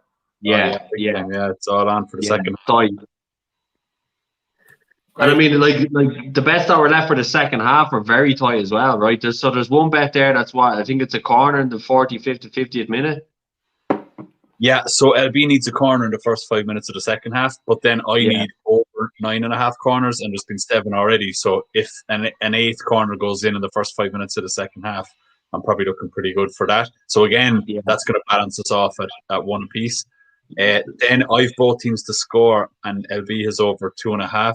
So he needs a 3-0 win, or I need a 1-all draw. Anything outside of that, well, a 3-0 or higher win to 0. Yeah. So are you feeling confident, lads? Like, how are you feeling while LB is here? Like, are you? The thing is, it's looking like it's going to come down to our shots on target. Yeah. We each have a player to hit a shot on target. I'm thinking about it now. If neither of those players get a shot on target in the second half, then it could still end up a draw, which we didn't really think through, I guess. But so just when I was away there, you obviously done your homework and checked out the corner situation. So do you want to just refresh me on that? So Bilbao had 6 corners, which means you won the race to corners. There's been 7 now in the match, so I'm looking good for the over 9.5. But you won the race to corners, and you also won the halftime result. So I think that puts us back at. Was it 3-3? Sorry, I was saying 4-4. 3-3, yeah, that makes more sense. So 5 left to play. So I was saying, if you get the corner in the first 5 minutes of the second half, then the over 9.5 corners is looking absurd. So that's kind of 1 apiece each there. And then I think if you win the over 2.5 goals, then the both teams to score will probably come in. And if both teams score comes in, it'll probably be over 2.5 goals. So I don't know about that comment. I could, like, Bilbao are the favourites. Levante have obviously had more of the action. So like a big second half from Bilbao, I can see them scraping a 1-1 here. 1-1 definitely is more likely than 3-0. Yeah, so I can see this being both teams to score, yes, and under 2.5, which is then it's very hard for me at that point. No, but I still think across those two bets we're likely to share it. 1-1 is the only way I'll win that. If it's 2-1 to either team, it will share it, and if it's 3-0 to Levante, you'll win it. So it'll leave the shots. But I was saying, LB, like we went with 11 markets to make sure there was a winner, but we also have these two players to get a shot on target. Neither of them hit the target. I think there was 4 or 5 shots on target in the first half, but our selections didn't hit the target. They were both odds on. We went with them because they were both odds on with the bookies. So we were kind of like, right, we'll pick two fellas who are likely to score similar odds, but both odds on, or not likely to score, sorry, likely to have a shot. But the way it's looking, neither of them have had a shot in the first half. So if it goes to the end of the game and neither of them have a shot, my view is that we're going to end up with a draw. I think if either of us get a shot out of those, we're massive favourites to win outright. Yeah, that's fair enough. What are we putting the odds on now at this stage to win? If we're going to put odds on odds, I think I'm about 4 to 6 to win, because if there's no corner in the first 5 minutes of the second half, I think over 9.5 is still quite likely or quite possible. And if there is a corner in the first 5 minutes of the half, over 9.5 is almost guaranteed. You know what the worst part is? Over 9.5 is guaranteed. Yeah, I think. Sorry, I think what you conveniently left out of that, Slats, is that I had actually picked Berenger to have a shot on target, and you said we should take lower odds guys, and he's had his shot on target. Well, no, I mean, you could have stuck with him. I said we should allow fellas of lower odds. You didn't say allow. I think you said we should. And when we read out, but I won't read out on air what you said, but it's controversial. I think I'm going to chalk this down as a personal win. Even if I don't get the 50 quid, I'm going to put it down as a moral victory for me if it's a draw. You can have your moral victory. That's grand. Yeah. Speaking of victories, so on the £20 challenge, I have gone in just £7.50 on over 2.5 goals in the Nottingham Forest game. So my bank is 35 quid. I've got that 750 invested. So just so I'm not called out for after time and when and if it comes in. We'll still call you. Gary, who would ever call you out for after timing? There's a few people being known to do it now. Never. Looking at some of these games, I think the draws could be good value here. The draws are good value, I think, as well. Yeah. Outside 2-1 in the Empoli game, the favourites are behind there. Outside 2-1 in the Bilbao game, the favourites are behind there. I think that, I think there's good prices there. What else is looking? What are you reinvesting in stats in the second half? I looked for so the 3 Dutch games were 1-0 at halftime. I backed that one to be over 1.5 goals by halftime. The 10 Bosch game, so the 10 are there. So I'm back down to 18 quid. I was thinking of throwing it on a goal in all 3 of the Dutch games at the moment. They were all 1 at halftime, so over 1.5. But the treble pays like 1 to 2, so I couldn't be bothered with that. I'm going to look for something a bit more generous than that now, and a bit more juicy than 1 to 2. 1 to 2 for a treble is just depraved. Like, looking at juicy odds and those draws, I kind of agree with you, LB. I'm thinking about backing a 4-fold here. So the Empoli game, the Derby game, the Levante game, and then the Secunda Division game. For those 4 draws, it's 78 to 1. So I think it's worth a £5. So I'm going to put a £5 on that. Pays 400 quid. You want about the Cartagena game? That one that's currently Cartagena. Yeah, the one where there was a missed penalty in the last minute.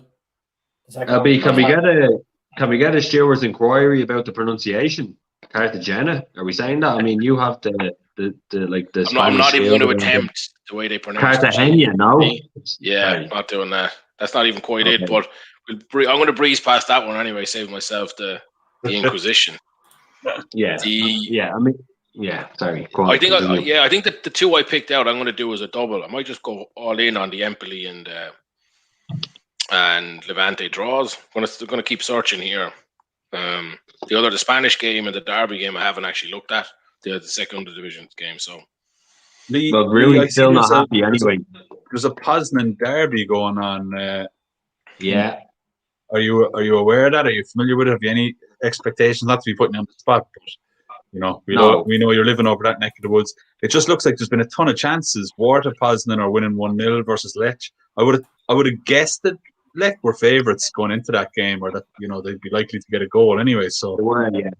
Yeah, no, you're dead right, and you are putting me on the spot. But I was looking at them earlier, but I think Werder are the unexpected leaders in that game. I don't know much more about it than that. But no, that's fair enough.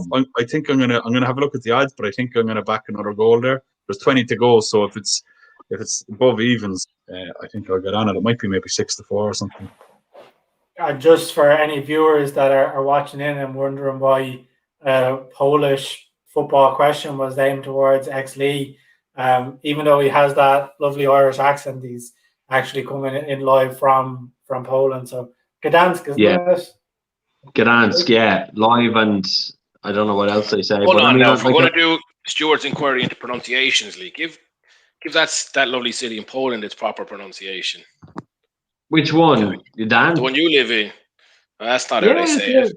No, I mean, it's how I say it, and it's as close to a representation as I can give to how the locals say it, because I don't have such a beautiful use of my tongue that they have. But, yeah, I mean, and Gary, I mean, I'm not the only one who's spent time in Gdansk, a beautiful city, Poland, an interesting country, and hopefully we'll have some footage from the matches when we get back to the stadiums as well, right? We're going to be contributing that to the streams as well. So definitely. I still have that photo of me and Yuli outside the Lechia Stadium, and probably the two most miserable heads I've ever seen in a photo. I mean, I don't think I've been. That game was. I mean, I'm pretty sure it was December time. It was if it wasn't December, it was November. It was one of those two. November. Months. Yeah, I mean, the atmosphere is fantastic. You have the white wall for Legia Warsaw fans behind the goal. Atmosphere was brilliant. It was probably only about 0 degrees. It felt like it was -20. We were after having a serious session the night before. I looked like Casper the Ghost, right? In fairness, right, taking the pictures. And unfortunately, LB has that in his picture repertoire. But I wish it would disappear, because if it ever surfaces on these streams, I'm fucked. Oh, well, we were looking for a new profiler for the website for you. So there you go. I need to edit myself out of that one. It doesn't do me any favors either, to be honest. If you want a hologram, that's the photo, because I'm I might actually drifting drifting towards a lovely collection of photos of Lee looking miserable in stadiums, because we've got the Legia one. Fulham. Got Legia Warsaw as well. When you were slightly, we'll say it worse for wear the morning after. Yeah, Fulham as well. Yeah. Exactly the same. Like, the problem is, LB, we don't fucking go easy the night before. And actually, if we remember our trip to the horses in London probably 2 years ago at this stage, when I didn't even make an appearance. I was going to say, do you remember the trip to the horses? You made it past the first hour, I think. Yeah, but it was a great hour, right?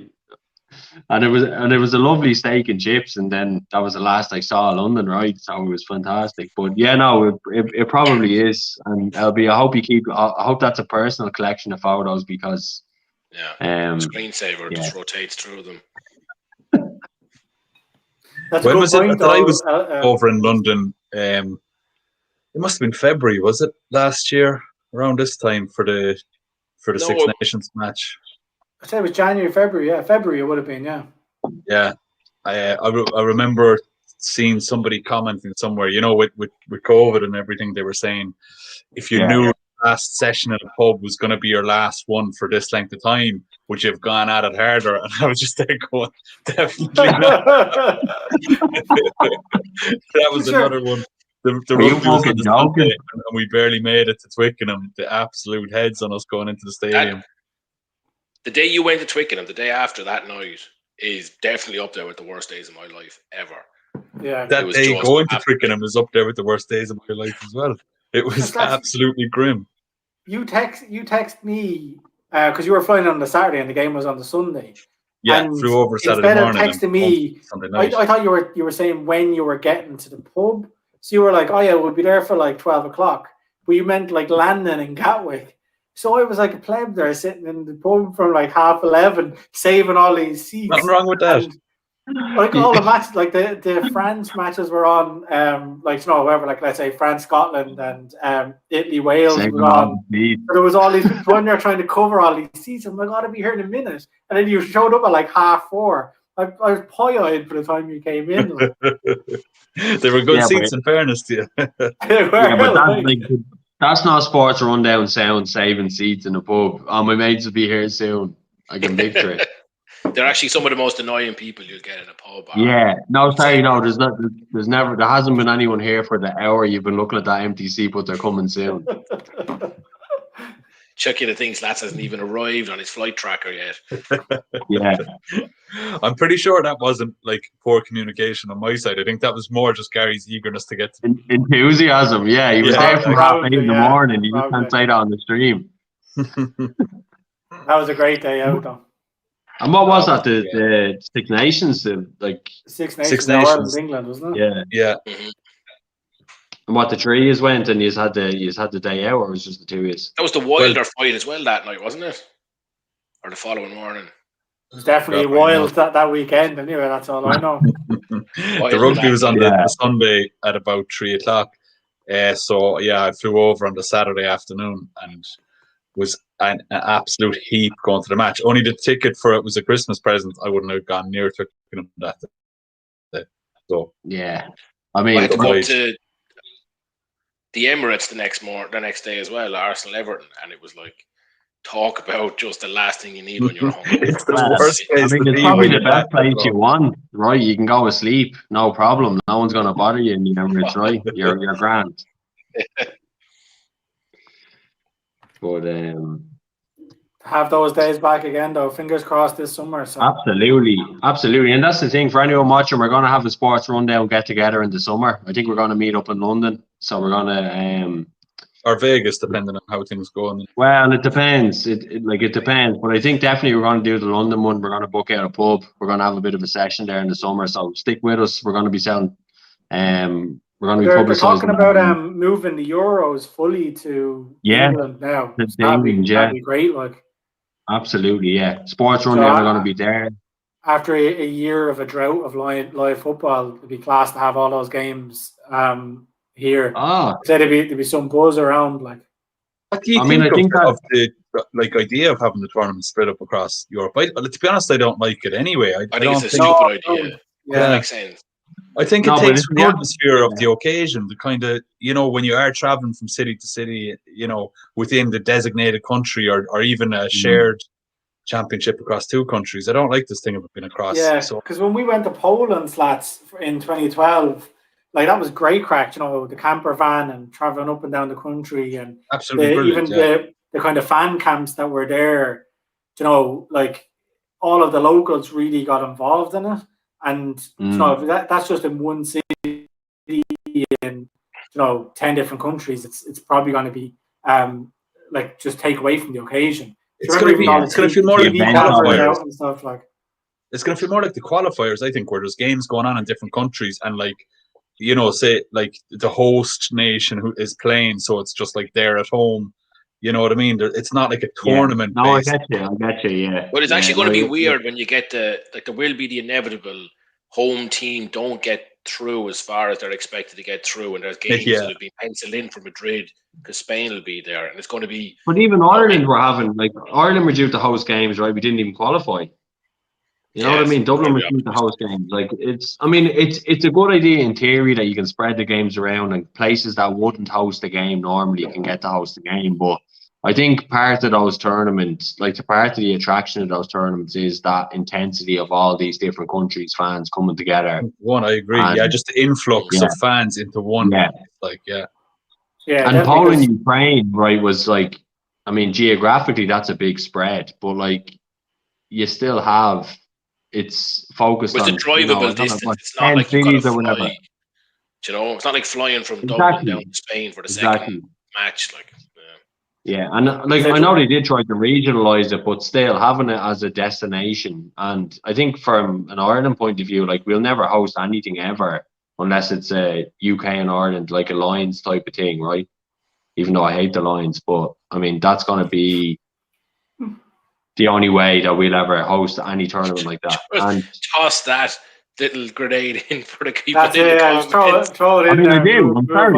I mean, please back me up on the comments, lads, because I know most people out there hate the Lions as well, right? It's something we'll get into another time, but whatever.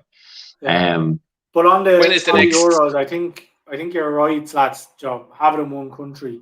Be interesting if England got to got to host the whole thing this year. But I suppose the big question and the burning question is, who would you have in your England squad? And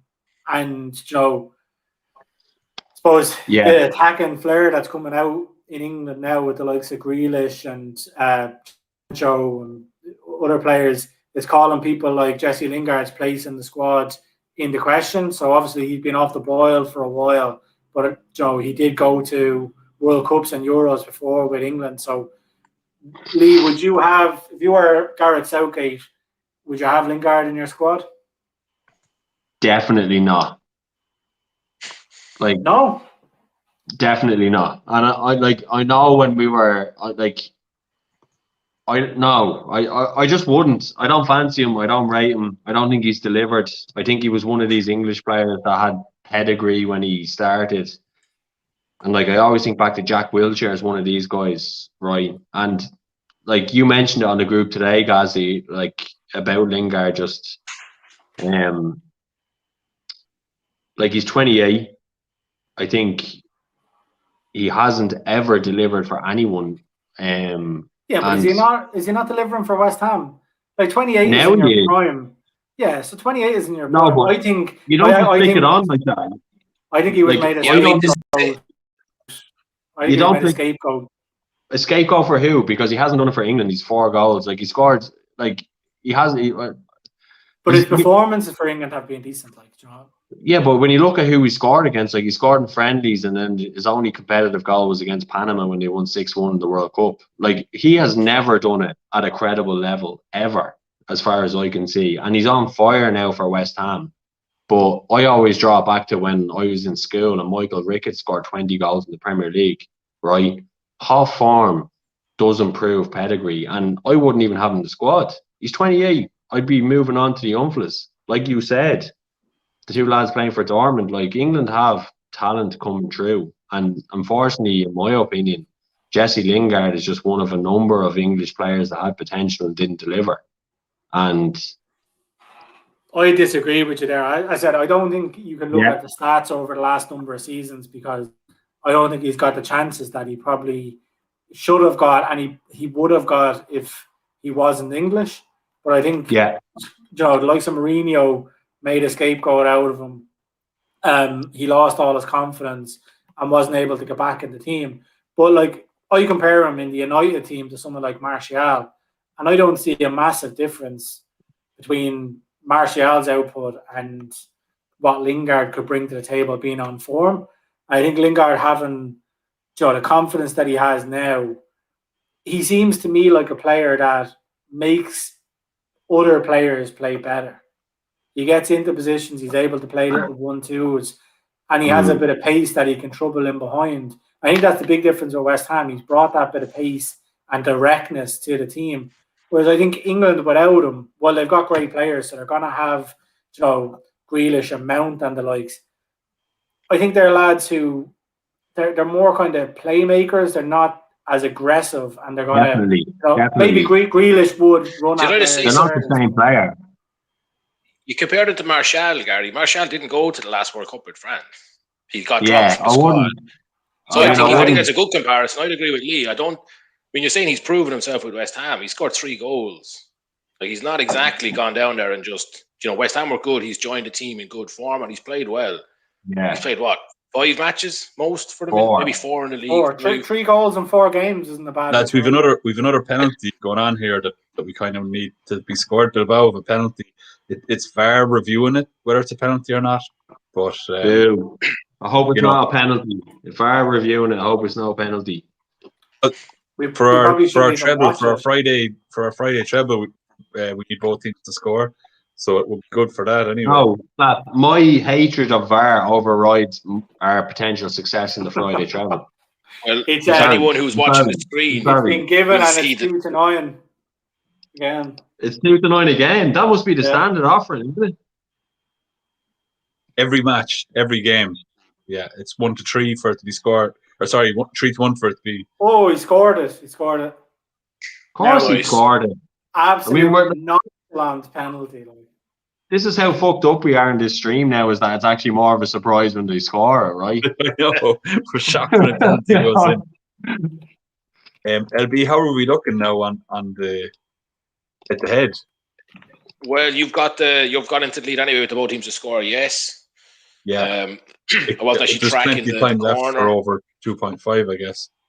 Yeah, so there hasn't been any more corners, so I won the no corners in the first 5 minutes. So I think you're laughing now. You're 2 ahead with 3 left, so it's pretty unlikely that I'm going to get back into this. And even with the player that did the shot, I mean that's kind of a tricky one. No, and I think it's just got better for me. I've oh no shit! You've Garcia with the shot and target, yeah? Yeah, did he just get a shot? He took the penalty, yeah. Oh, lovely. Okay, it's not so bad now. So I'm on 4 and you're on 5. Yeah, well, I called it earlier. I think the winner of that shot on target is going to be the person who comes out winning the head. So yeah, we say you're. You did, yeah. Well, no. I mean, basically, you were putting down the both teams to score as kind of a coin toss with the over 2.5. So if we're taking the corners as a given, that's you on, then you win. If that comes in. So let's readdress the odds here. Slats at 4-6 at half time. How are we looking? I'd say Slats is. I put him at 2-7, even lower at this stage. 1-4. Okay. No, I don't think so. Because there's. Well, I need there to be another goal and not over 9.5 corners. Otherwise, I can't win. So I only need one of those to happen. Yeah. One of those not to happen. Yeah, but there's plenty of time for another goal. There's only been 7 corners, so 3 more corners in half an hour. I guess that's There's 2 more corners in half an hour, you win. That's 6. You're on 5 out of 11. So 3 corners and you win it, or no goal and you win it. So, right. Yeah, I mean, you're probably you have it back up on the screen now, do you, for the viewers, just to kind of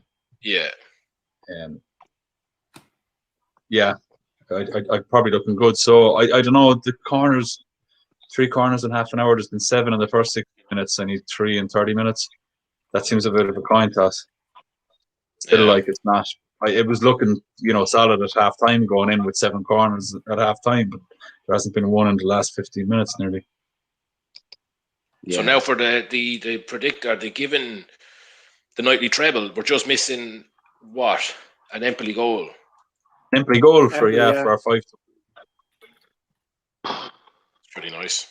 Yeah, I kind of think you were saying at the start of the show, it'll be, we've kind of done the more adventurous bets, in the last couple of months, but going for a 5-1 shot, we'll still be pretty happy if that comes in. I think at least 3 of us. Did you get on that yourself, Lee? I know I got on it before it kicked off. No, I didn't. I decided to take the conservative approach and just not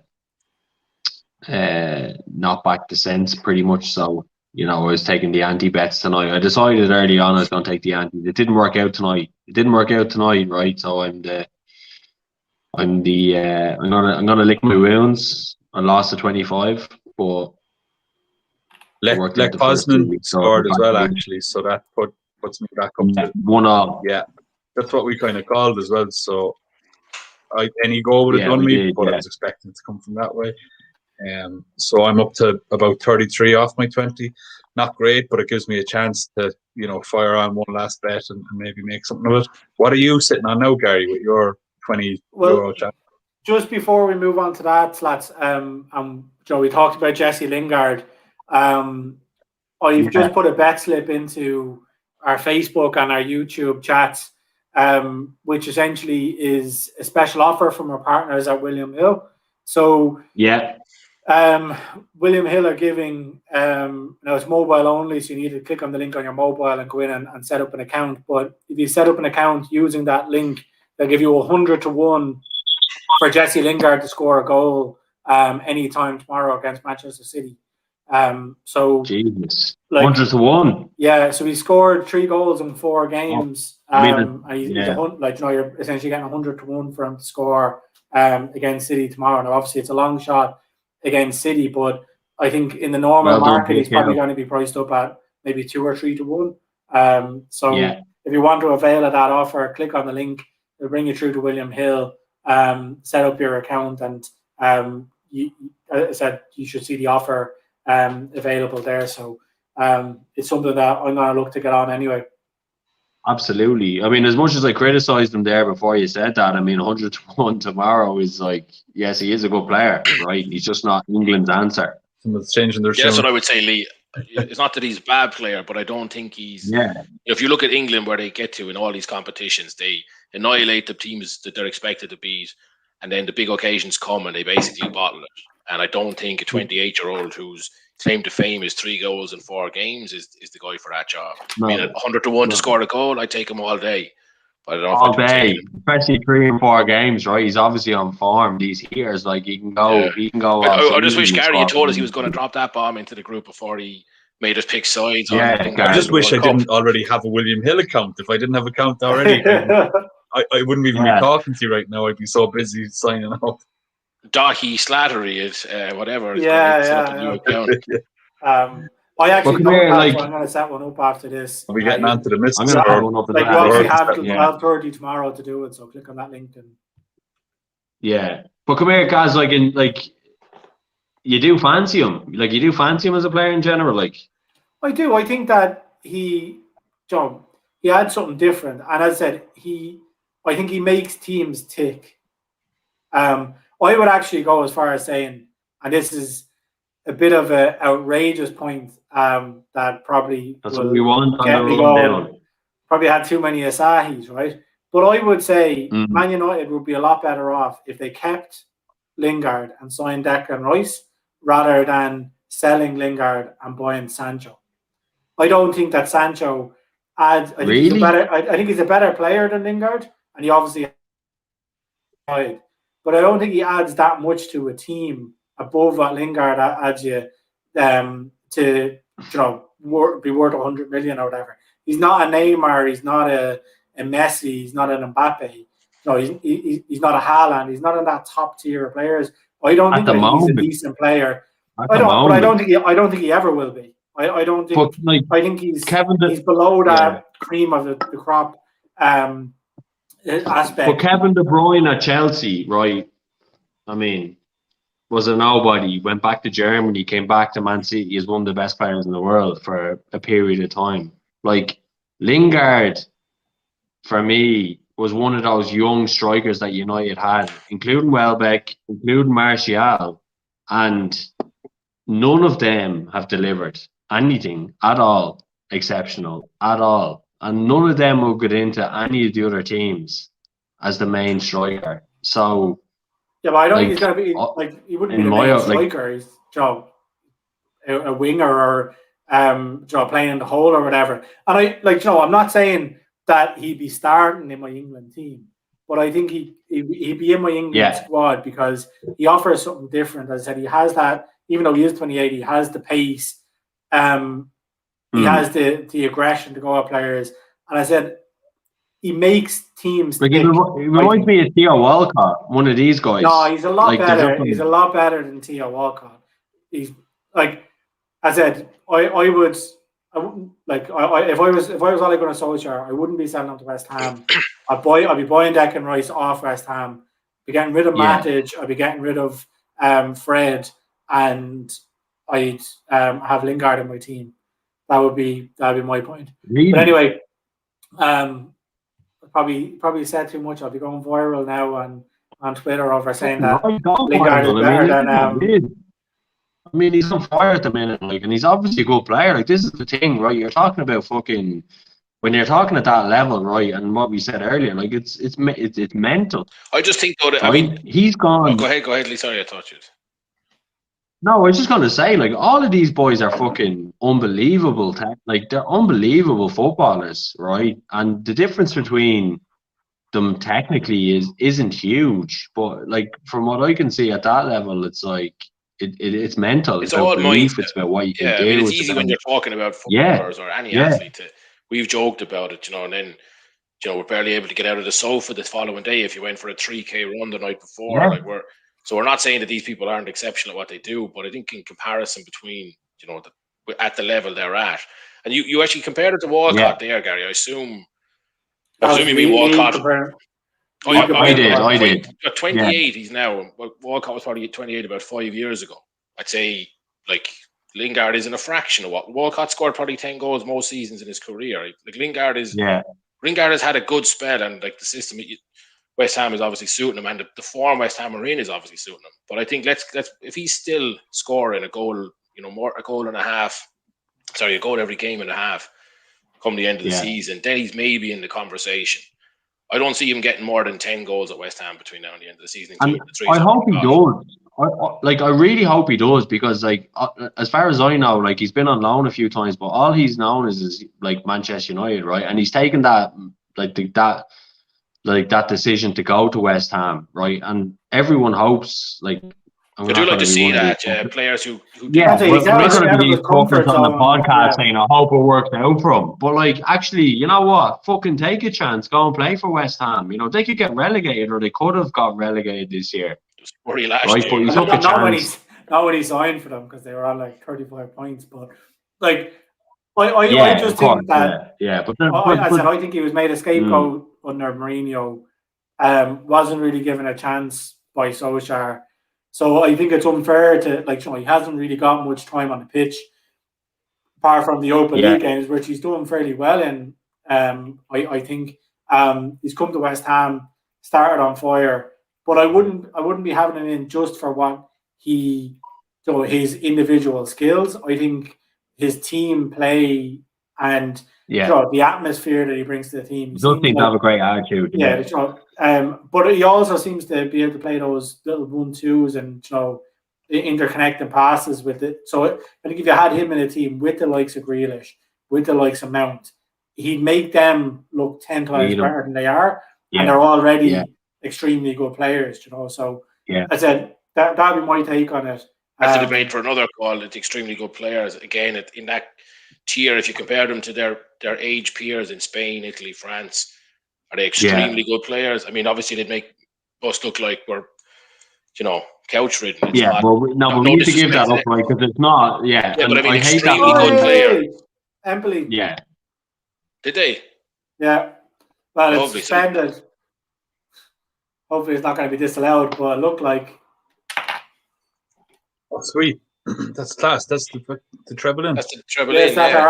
Yeah. So you'll see that's obviously I'm not after time in here, but you'll see our viewers on the screen. That's our bet slip. It's in there, so that's 180 quid pocketed after a nice. Yup out of it. And I think we should stick with this approach for a little while, and we make our predictions for the game, and then maybe take a slightly more conservative approach for the bet, especially if we're layering them up 3 or 4 fold. So. Yeah, that's the first. That's a nice live win for the weekend to start. Just to mention as well, so we throw the Friday combo bet up on the SportsRunDown.com website, usually around the Thursday afternoon. So there's plenty of time for people to look into our justification for those picks. We kind of take one each and go with it. Post the reasons behind it, and it's available there for people to look at. So yeah, we're certainly not after timing with that one. No, it's been on the screen for the entirety of the show. So, and it's nice to get that in though. Yeah, is someone going to put their hand up for the thought process behind that bet, or are we going to take it as a group bet? I mean, I don't think we should. I think the person who engineered that bet should take the credit. It's a team effort. So I chose the Rennes voting score, so Rennes.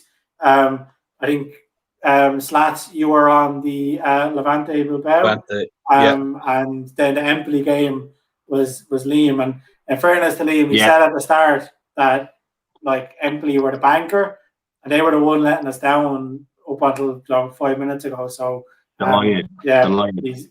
he's done as well there. So I said that's the way you work here. Never in doubt. Joe, we every week we're doing our best bet. So whatever we fancy, it's not just one person coming up with a bet that they're not going to back themselves. Exactly. So as LB is shown on screen there, it's 30 quid on. I had a sneaky tenner on myself here. / you backed it as well. So Get a tenner on as well, yeah. It's a good return for the night. And just by the way, for anyone who is watching, just if you see a bet like this go up before the show, drop your thoughts into the comments. We might even back something you suggest if you can make a case for it, or we'll explain to you our bets in case you just see the bet slip and you mightn't have seen the article before the show. Just let us know in the comments what you think, and we'll talk through it. Follow the Twitter. We're going to link at latest Friday morning. We'll have the Twitter. We'll have the Twitter, Instagram post up. We'll have the link to the article, and then give us a challenge in the comments. Right, give us your opinion. You don't like it, give us a shout. We'll talk about it. Exactly. So now that we've actually won the Aka there, so that's a nice. Oh, before we go into that stats, there's been a corner in the Levante game, so it's 7-1 now in that corner. So you're 2 short. So you needed 1 every 10 minutes when you first said you needed 3, and now you still need 1 every 10 minutes with 20 left to go. So you're still definitely the favourite there, but time is probably on your side a bit more than mine. I can see it being a 1-1 with 2 more corners. So I have a 5-fold on. I put 25 on it, and it's about 7-1. And I basically need no more goals in Inverness.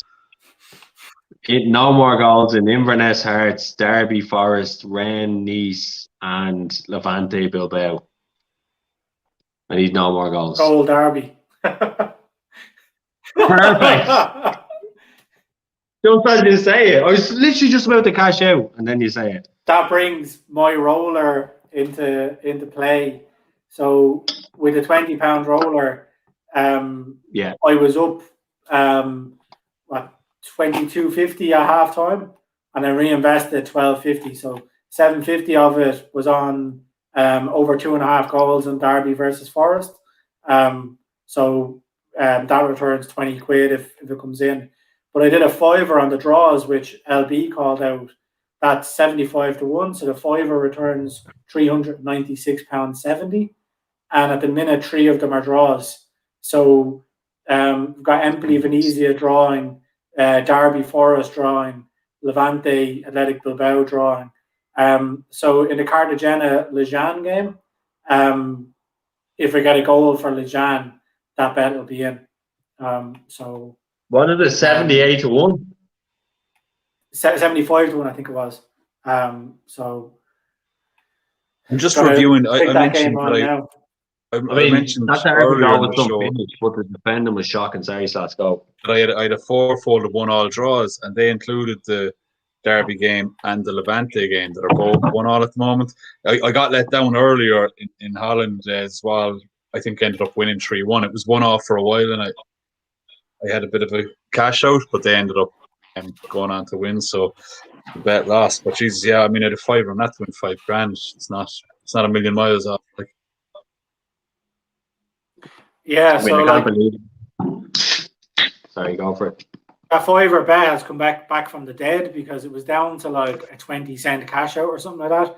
And now it's still only up at 20 quid because you're asking for a lot for those games to hold out with no goals and to get the goal in the Lejeune game. But it gives me an interest. Plus, I have the Derby game covered. So if that doesn't end in a draw, it's going to be over 2.5 goals, which will bring in my second bet, if you know what I mean. My worry there would be I'm seeing a 10th corner in the Levante game now. So yeah, what's the update on the? We need to get that signed off. Jesus, did you say a 10th corner, Slats? You saw that, did you? 10th, yeah, it's 9-1 on corners. Yeah, that's what I'm seeing. Well, that's anyway. it. You won it. Confirmed on William Hill. Nice one. Go on. Go on. I'm actually more. I'm happy to be top of this new leaderboard that we're going to have to put into writing somewhere, just display it every week. Certainly while I'm on top. Well, it has to. But are we talking monetary terms or are we talking actual results? Right. So it's probably going to be pretty similar. But So me it's and Gary are head-to-head victories. Head-to-head victories. right. So our 1-1 draw, we don't get a point each. No. Okay. I suppose We're talking about redoing. We're gonna replay year head to head next week anyway, and do the 11 bet market. So we'll make sure there is a winner. We'll have to tweak the system a little bit because, like you said, Slats, you could have two shot guys and neither of them have a shot, and then you're kind of back to an even number again. So, and come here, LP, how like compared to last week, like if we kept the same criteria every week, like what sort of fluctuation would we see in the odds? Like would they always be pretty much even, or would you see a bit of a fluctuation? They were more or less the same this week. The throw in the first minute, the goal kick in the first 5, the 2 corners in the first 10, basically identical prices. I mean, if they were slightly different, I don't know. The corners one was actually a big change. So in the game last week, the Wolves-Leeds match, it was below evens for over 10.5. And then in the one today, under 9.5 was like 4-6. And 10.5, like under 10.5 was 1-2, 11-20 actually. So a huge swing in the expected corners there. The big difference, Yeah.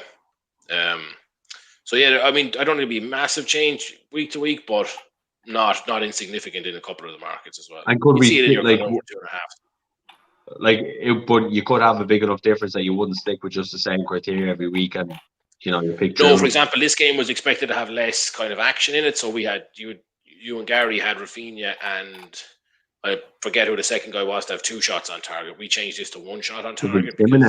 Yeah.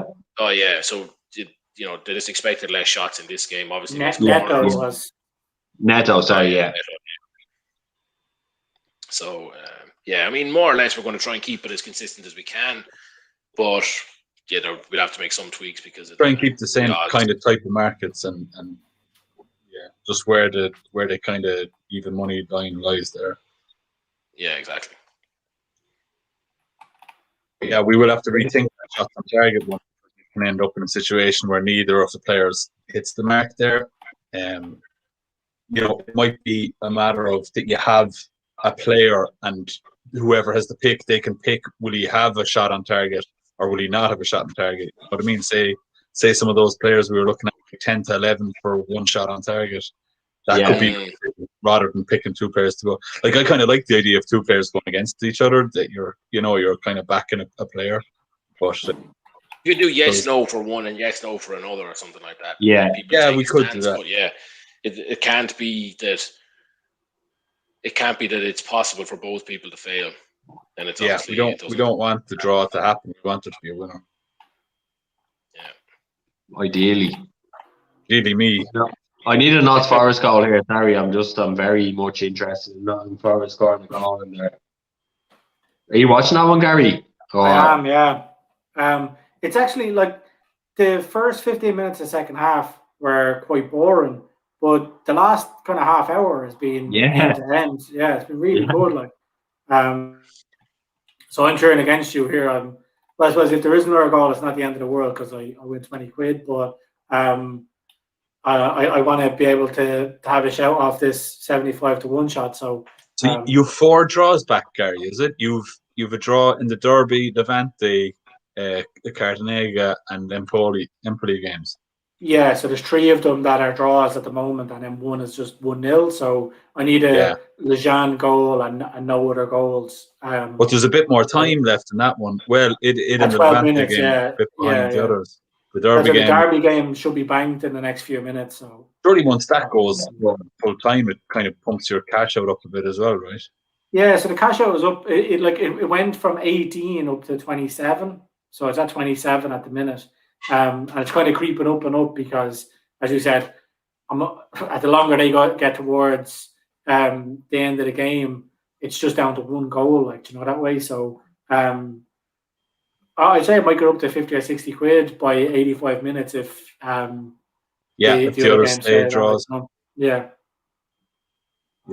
Carberry's on the last 10 or 15 minutes in the Munster game. Yeah. I haven't I haven't seen much of it. I have it recorded here because I'm going to watch it properly after we go What off. score is it? You know, It was 13-11, but Munster just after getting a try awarded there. So that'll put them up 18-11 with the conversion to come. About 12 minutes left in it. So that's. I wouldn't say Cardiff are a bogey team for Munster, but they definitely have had a few decent results against Munster in the last 3 or 4 seasons. So any win over in back Cardiff. into the rugby conversation. I think we should. It's probably the right time. Yeah, I think we're. Yeah, I think we should. Keith, if you're still with us, Keith, by all means, let us know what your thoughts are. Slats is going to. It's a good time to do the rounds of all of the social media. So looking here, we've got viewers on Twitter, we've got viewers on Facebook, we've got viewers on YouTube. Yeah. So we're getting into a Six Nations preview now. So Slats is kind of our rugby expert. He's going to give us a review of the Six Nations and talk a little bit about Munster tonight. So any questions you have on the rugby, get them in. And again, on any of the socials, make sure you do the subscribe and the likes, etc. I've actually just got a message in from James Moran, who has said busy boy. That we've he backed the treble. So he said, "Nice one for the lads." So I passed that on. So now you have the floor there. I said you have the floor there. Go ahead with your rugby. Well, I'll tell you, I was mentioning that Carberry's on for Munster. He stepped up to convert that try from pretty close to the right hand touchline, which is the toughest spot for a right-footed kicker to kick from, and he must have split the post. He hit it right down the middle. Which for your first kick, back after a year, it couldn't have been harder, and he had a great shot at it. And it's put Munster beyond one score. They were leading by 7 without that conversion, and it's put them up to 9. So, Wanley, are you watching something there in the soccer? Something come in for you? No, not at all. I was just stretching. I was stretching. I thought it was a cheer. Me cheering tonight. You must be fucking dreaming.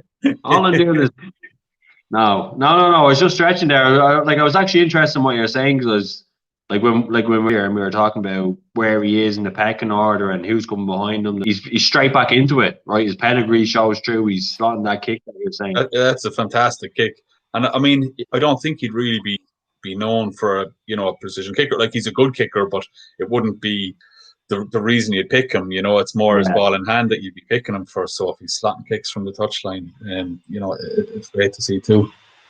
And is he it was later in the match than I thought. I'm actually blind. Yeah, I thought there was 10 minutes left, but that's wrapped up now. But I think so he was born in New Zealand, I think, was he? And Dan Carter retired this week, or he retired recently enough, and obviously he did just retire this week, Carter. Yeah. And how would you compare them two? From what I know, how would you compare Carberry with one of the greatest? We're getting on the bandwagon, the Munster bandwagon, right? This is a Munster stream here. Even though I'm from Dublin, the lads are from right. I mean, Carberry only dropped down from Leinster, 2 or 3 years ago. Yeah. Was it even? Yeah, 2 seasons ago, was it? So, I think if someone has just tuned in for the first time and Gary's saying that Jessie Lingard is better than Sancho and Martial and Neymar and the rest of them, and that Joey Carberry is better than Carter. Better? I didn't even know he's got No, not better. I mean, on the path, right? I mean, we know Gary, right? We know Gary's getting carried away, right? He has a love interest, right? I have my West Ham tinted glasses on. Yeah, we know this, right? He loves West Ham. We know this. He got death threats from the West Ham fans, right? He loves them. Right. It's a fair enough question to ask, right? Joey Carberry, in my mind, Ireland, going back to David Humphreys, they've always they've had out halves that can kind of control things. They always have a flow of fucking out halves that can play the position well. And he's next, you were saying earlier, who is next after him if it's not him? What is the next step after Sexton if it's not Carberry? Well, there's a gap there. That's the problem. I mean, the favourite is probably Harry Byrne at the moment, who's, again, he hasn't had a huge opportunity. People were actually hoping he'd be pulled into the Irish team for this weekend, just given it's the it's a kind of dead rubber game. Ireland or Italy aren't going to win the Six Nations, so why not give some young players a shot? So of what's there currently, given that his brother Rossburn at Leinster hasn't really performed that well at international level, Billy Burns, who's playing up in Ulster, hasn't done it. Jack Carty, he was there for the World Cup 2019, didn't do great. It kind of knocked his confidence a bit. He's back playing very well with Connacht. So, I mean, if I had to pick an out half, behind Sexton to go into a big match, next week, it'd be Jack Carty. He's not in the Six Nations squad, so it's going to be him. But on form, he will be the one. Yeah, this kind of follows up on kind of what you're saying there. But there's a comment in from Paul on YouTube. Yeah, I agree. Should a more experimental Ireland have been selected? So what's your thoughts on that, Slav? Yeah, absolutely. I don't think if they beat Italy unconvincingly tomorrow, people are still going to be given out about like it. They didn't even they're going to have to win by about 50 points for people to be actually happy with the team that's playing and performance. But I don't even think it's that. You wouldn't celebrate that. Like, that's going, okay, we've got a very experienced pack, the oldest 10 still alive in rugby, and we're playing the minnows of European competition. I mean, if we beat them 75-0, you're not going to turn around from that, and we've learned nothing. You know what I mean? I don't think this is it. So you're but why? Sorry, yeah. But it goes back to the other question from Keith, right? Is Farrell up to making the big decisions? Like, switching to an experimental Irish squad tomorrow is a big decision. Like, is that a missed opportunity? Like, why are we doing that? The squad pick tomorrow, actually, for me, it's the most damning indictment of Farrell, because we've spoken about it as well. And obviously, that kind of Leinster backline that's there at the minute, especially the back three, they're great with the ball, or they're impressive with the ball. I won't go as far as great, but they're very, very weak defensively. As weak as a back three you'll see in international rugby. Yeah, I agree. And all the teams won't test them. It's Italy. They're not an expansive team. They're going to play strong in the middle. They're going to run hard. They're not going to be challenging your wingers.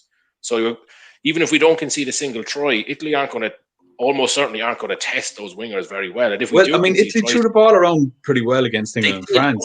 And it wasn't really going out to the wing, though. It was kind of like that, kind of very open, kind of expanse is not the right word, but flamboyant, but it didn't really challenge the wingers, in my opinion. So I don't think the guys for the most part, maybe not. But then, like, the first try in the England game was Italy's left wing, getting in behind them. Like, it's a great finish. Yeah, it was. So I mean, if we concede tries to Italy, it's going to be okay. We're terrible. And if we don't concede tries, well, it's kind of like, okay, well, Italy don't. But what are we playing at, though? But like, what are we playing at? Like, what's the goal tomorrow? Just to beat Italy, just to maintain face? It should be the World Cup or building towards it, Absolutely. Yeah, I mean, Ireland's goals have generally been for Six Nations, and there's no harm in that either. Depending where you are, but when you win, we're winning it. Yeah. Like, when you compare it to England and France, when we talk about they put out these second teams in Six Nations because they're focusing on a World Cup, but they're nations that have their own full league, of 10 or 12 teams, filled with English. They've so much depth. They've just a bigger population, a bigger pool to choose from. Yeah. So it's a kind of it's a different setup for them. I don't mind Ireland on the year to year. Like, if we're the games, if we'd beaten Scotland and Wales, and Wales and France. We were coming into this, we were coming into this with a chance of winning the Six Nations or winning a Grand Slam as England, maybe. Exactly. Then fine, then you play Sexton and the older players. This is it. That's the point. This is the difference between third and fourth, beating Italy or not, or fourth and fifth, or third and fifth, or fifth and sixth, by the look of it. And the thing is, game. I don't know what what Farrell's like. What if he's going to lose his job? Is it going to be, because he doesn't beat Italy?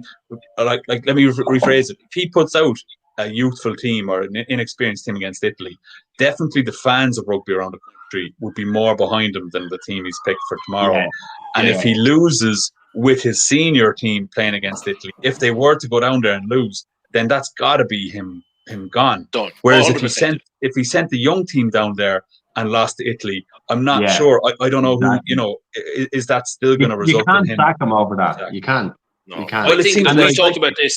We talked about this about West Ham a few weeks ago, and managers. It came up about West Ham, not specifically a problem of West Ham, but The managers who will Hammers. play. Oh, God. They'll play their B team in the early rounds of the cup, and they kind of pretend that they're resting players for the league. And basically, I think they're doing it to just not be embarrassed if they lose, because it's not. West Ham are never going to be in this season 3 points away from losing from relegation, and there's loads of teams. You see them every season. They're on 20 odd points by January. They're not going down. They're 13th in the table, and they put out the youngsters against some championship or first division team, and then just get knocked out of the cup. And if you play that kind of younger team, then you've got your excuse already baked in if you lose. And I think that's even. I'm surprised Farrell didn't go for that. Just rotate the team. Who are we talking about? If we lose, yeah. But who are we talking about saying get the young lads in the team? What sort of players are we saying? Well, again, you've Casey on the bench tomorrow. Fair enough. Gibson Park hasn't played that much rugby, so you could be kind of suggesting to give him another go. But you could be starting Casey. You could definitely. There's we've discussed the kind of options at 10 to replace Sexton. The only reason I'd have Sexton on the pitch is if it was somebody like Casey who was playing at 9 that could do with an experienced 10 outside him. But Gibson Park plays plenty of rugby. He's played Can I just ask one question while it's in my head? We were talking about Jessie Lingard and about Jack Wilshere, right? Young lads who have all of the potential, right? When you're talking about Irish rugby, there seems to be a bit of that about it as well, right? And you have 12 and 13, right? They've never reached the fucking levels that they were predicted to be. And I think there's a lot of young players that break into the Irish team and don't ever reach this fucking dominant level that is expected of them. I mean, I think our World Cup record alone just proves that point out, Lee. That we won a few Six Nations and our best teams ever, our best generation of rugby ever, and we were absolutely beaten off the park by Wales in terms of championships accumulated. But do you think that's because the managers are afraid to lose? Do you know that way? They cling on too long and they don't have kind of succession plans in place. I mean, I do think so, and I think Slats will probably roll his eyes at this the amount of times I've said it. But you look at the Irish grade players and how long they play past their best because they don't want to retire. And I mean, even our best players ever, Brian O'Driscoll was at least 2 years in the Ireland team when he was a liability as opposed to an addition. Darcy was probably 5 years past his best. Murray's past his best now. He played a good few seasons past his best. Is Murray already past his best? Hang around it. Absolutely. I'd love to think he has it in him back to where he was, but it's been 2 or 3 years. I mean, that's a very sad thing. He's still an absolute solid. But you said at 2 or 3 years level. I think it's 4 years that he's really been. But say Robbie Henshaw, right? And that's what I was talking about, 12 and 13. Robbie Henshaw and the other Ringrose, right? They haven't delivered at all. I agree. When not to the level of hype. That's the thing. What's the standard that we're expecting of them? I think they're probably the hardest positions to fill in rugby, though. Your centres and Munster have often brought in from abroad, and they've Dale Andy in there now, and they had Maffey and Tapoki and others, Halstead, over the years. And it's such a hard position to fill your centre, and Ireland were blessed in fairness with O'Driscoll for years. Ringrose was kind of touted as the next O'Driscoll. But he was never physical enough, was he? Yeah, the thing is, right? For that position, you need to be physically able to play and take the hits and get around. But also, it's the one that the culture of playing expansive and offloading rugby has to be in there from a young age. You can be a really fast winger and you can be a great functional winger by just running, and you only need to run 2 lines and you can kind of look good as a winger. The pack, you can learn it. 9 and 10, you can learn it. Obviously, there's naturals like O'Gara and Sexton who have the eye for it and stuff like that. But to play as a centre, you need to grow up playing in that style of rugby. You can't take a 25-year-old centre and teach him to play I totally agree. And I think it's such a rounded position. You have to be a great defender. You have to be a great tackler in defence, but you also have to be great positionally in defence. Mm-hmm. And nearly be organising the defence, outside you and around you. You have to be great going forward. You have to have that step as well as the strength, as well as the pass. Like it could be the most rounded position needed in rugby. And like Henshaw and Ringrose are well capable in there, but I agree they don't kind of. I find that Ireland playing now, when the opposition gets the ball out to their kind of centres, you're more worried about them coming at you than you're convinced that Ireland are going to score we're running. We said it a couple of years ago, Slats, when Henshaw started to get talked about as the second coming and all that. And which other country who, within their own country, believed they had a shot at the World Cup, of any of those countries, would any of them remotely have been interested in Henshaw? And no, there's not one of them that would have even considered taking him. I mean, we're the only country that would see ourselves as having a shot at the World Cup and would think that Henshaw is going to be starting in that team. So I don't think... Yeah, I don't know. I mean, I do think he has that potential, but I agree. He's not somebody that other teams... That's what we need is a Henshaw in here. Like. So what does our viewers think, lads? Joe, it's been a while since we had a comment, so obviously Paul's comment going to kick this off. So if you're on YouTube, Facebook, Twitter, Joe, get your comment in, and we'll answer it. What do you think of the upcoming games, Slats? Do you have any bets picked out on them, or? Well, I mean, to be honest, and it kind of fits what we've talked about. I'm amazed that Italy are 22 points on the spread. Like, they've been given 22 points in Rome against the Irish team, lacking confidence, and with weak defensive wingers. Like, definitely potential for Italy to put a few tries. Italy have been passing the ball around well. They've looked dangerous. They've lost. They've conceded heavily, in fairness, against decent. But their conceding has been their traditional play really well, especially at the start, and then just fall asunder after. I mean, okay, it was earlier in the England match, but like they just concede the silliest tries. Do you think that's played really well, or what? Like, is it mental, or? And I think it's a. I mean, they don't play at that mental level because they haven't. They seem to do it year after year. So yeah, I think they don't have the mental. I remember Pochettino getting mocked about it. Not Pochettino. Who was the other Spurs manager? Vish Boas, or however they say his name. That he was trying to train the guys to have more, like, to be able to concentrate for an hour and a half. That was his big thing. And everyone thought he was off his head. But I think that's what's happening with the Italian players. They're not used to playing at that level. So after, the mental effort it takes to concentrate like that for 60, 70 minutes, they just, well, in the past it was they could do it for an hour and then they'd fall apart. And now it's they do it in bursts and then they kind of fall apart. I remember just at the turn of professionalism back in the 90s, Ireland used to be the same. They put in great performances, and there was a few games coming close to beating England and France, and then in the last 20 or 30 minutes, it just all fall apart. Like, and Italy are a little like that now. They don't have the full kind of it's always in them, but the kind of cliche of winning is a habit like as well. Sorry, go on, LB. Sorry, no. I think the connection broke there. I thought you'd stop talking. So go ahead. Well, I was just going to say that kind of cliche of winning is a habit. Like, there is truth in that too. And when you're going in losing games, like they've been on an awful run of 4 or 5 seasons in Six Nations without a single win. Just 4. It's just kind of the confidence is always going to be low. Like, but actually, well, you mentioned the spread there, 22. So I looked at that. When I forgot about the gap week, I was looking at it before, and it was about a week ago now. And I looked at the stats, and it was like our last 6 games in Rome. Well, they won one of them. We won one by about 7 points. Another one was, I think, of the 6, I think there was 2 where we absolutely annihilated them. One was about 22 points, and then 3 of them they comfortably covered it. So I mean, it just seems there's no reason to think, even if we were in good form, that 22 points would be a fair.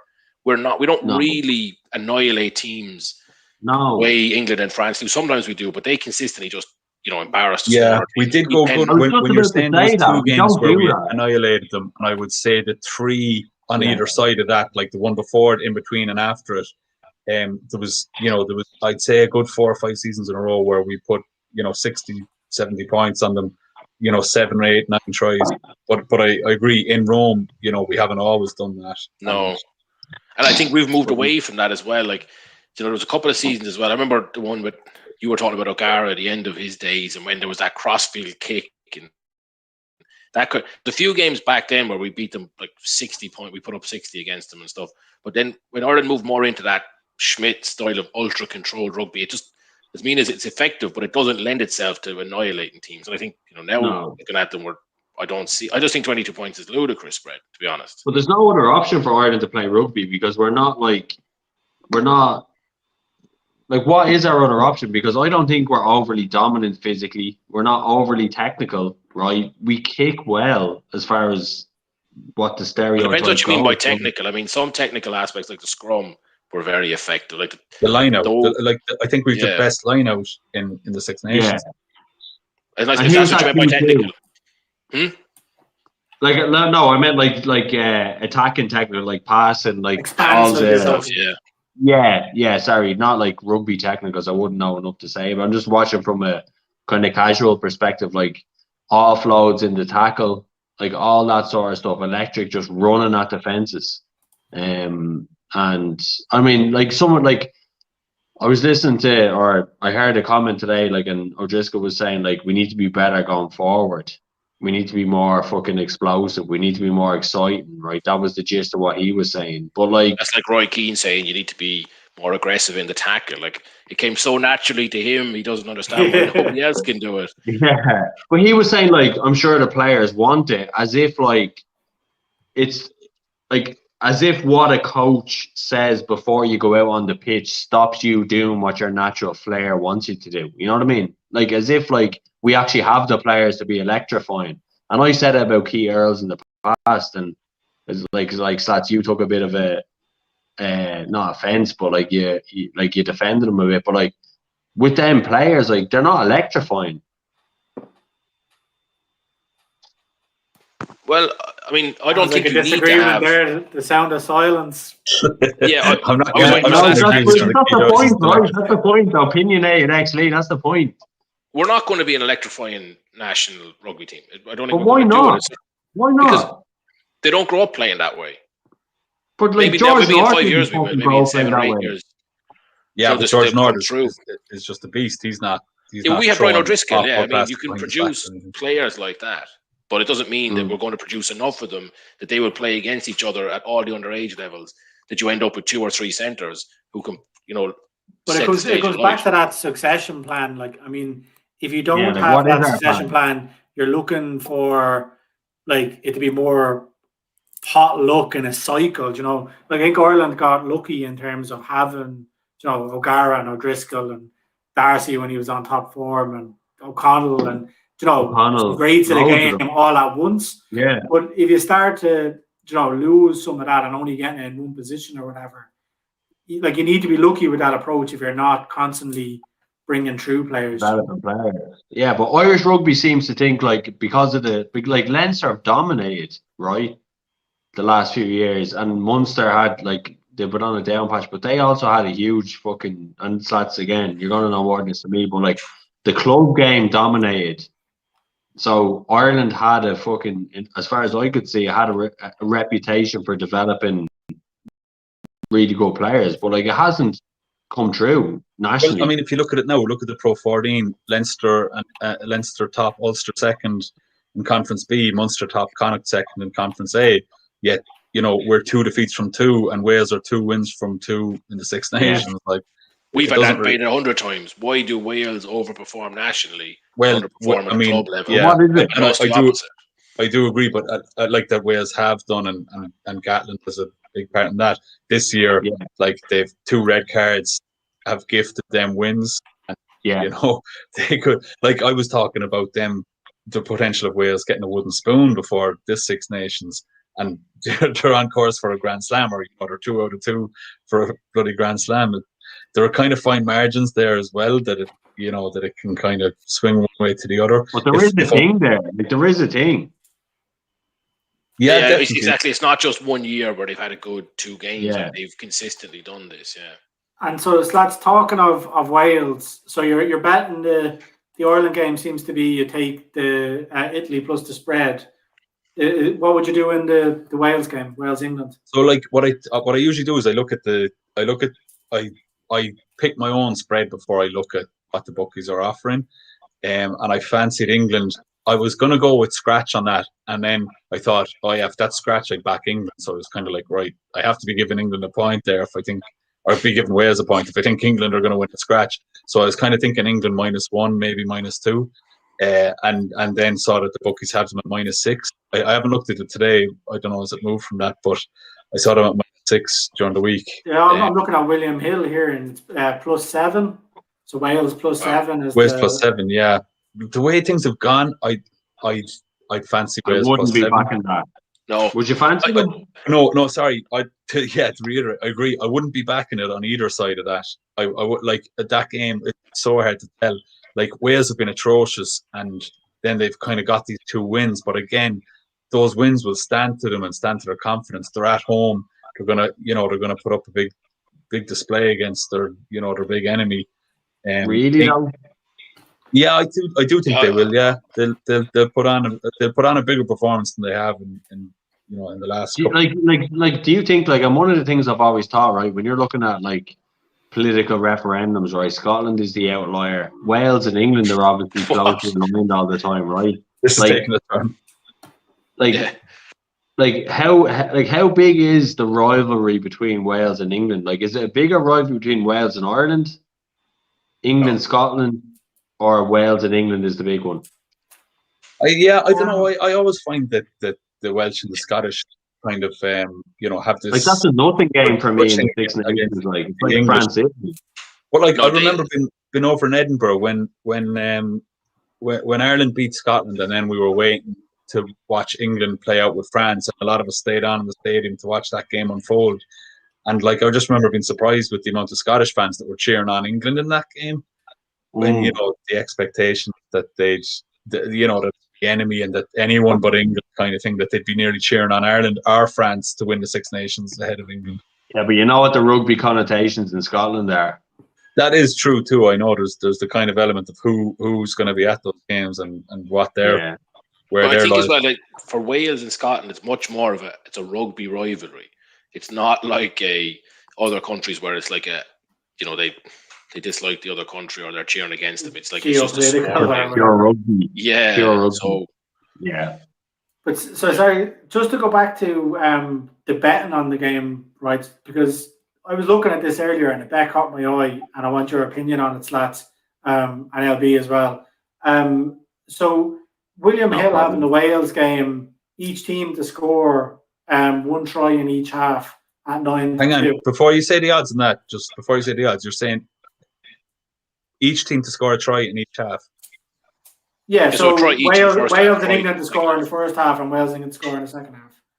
I mean, if it was outside 3-1, I'd be backing it. 9-2. When I saw that, I was just like, that is unbelievable. Like, because like we have the graphic up on screen of the total points in the matches, and they've played 2 matches, and there's been a significant amount of points scored. Now I know they're 2 good teams playing each other, so they could cancel each other out. But at 9-2, it's something that I'd be looking at back on with William Hill. Like.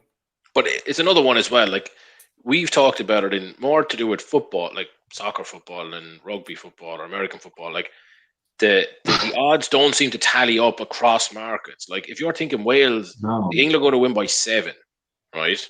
Like Wales at home are going to score at least 15, right? So you're looking at like a 22-15 game. Is that what you're kind of looking at there? What's the overline in that if you have it on the screen, Gary? It's about 46, like 42 maybe. Total match is 38. 38. 38. Yeah, I thought they were a bit high. So like, it's 4. The over that's there's an under 38 at 10-11, but actually it's over 40 is 11-10. Close. So 39 then is your even money one there based on those 2. Yeah, basically. So 39 points, and so you're expecting it to be what? Like basically high teens to high 20s is kind of how they're wrapping that up. But are we not forgetting like how Wales won them last 2 games? Like I know, but if that's what the bookies are expecting, they're expecting England to win by have slightly more than 20 points and win by about 7. How do they expect those scores to come around without each team scoring a couple of tries? So you're just basically taking the punt then that it's going to be 1 in each half. 1 in each half from both teams, I guess, is where, yeah. That's why you're getting 92, though. Do you know, you get outside Wales 41 for that. But Wales haven't looked like, and I actually watched them games, and please correct me, but they didn't look like scoring fuck all unless they were down to 10 men. 14, I suppose. Or sorry, 14. Sorry, yeah, 14. Sorry. Yeah, I do think England are going to smash. I'd score again if they were down to 10 men, I think. Yeah, exactly. Yeah, down to 10 men. But they didn't in either game. And even when Scotland were down to 14 men, they weren't down in the game for a long time. They'd come back into that Scotland match before the Scottish red card. I'm trying to think. I can't even remember. No, they scored a try afterwards, didn't they? They scored a try before the red, and they scored one after it as well. But they but I didn't think Scotland were out of the game at all at 14. We said it earlier about Italy in reverse, about winning is a habit. That Welsh team are just so used to being.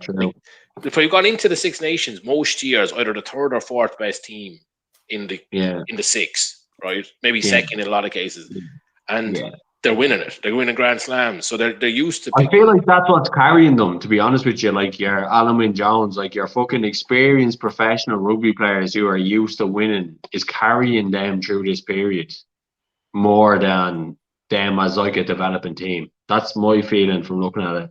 That's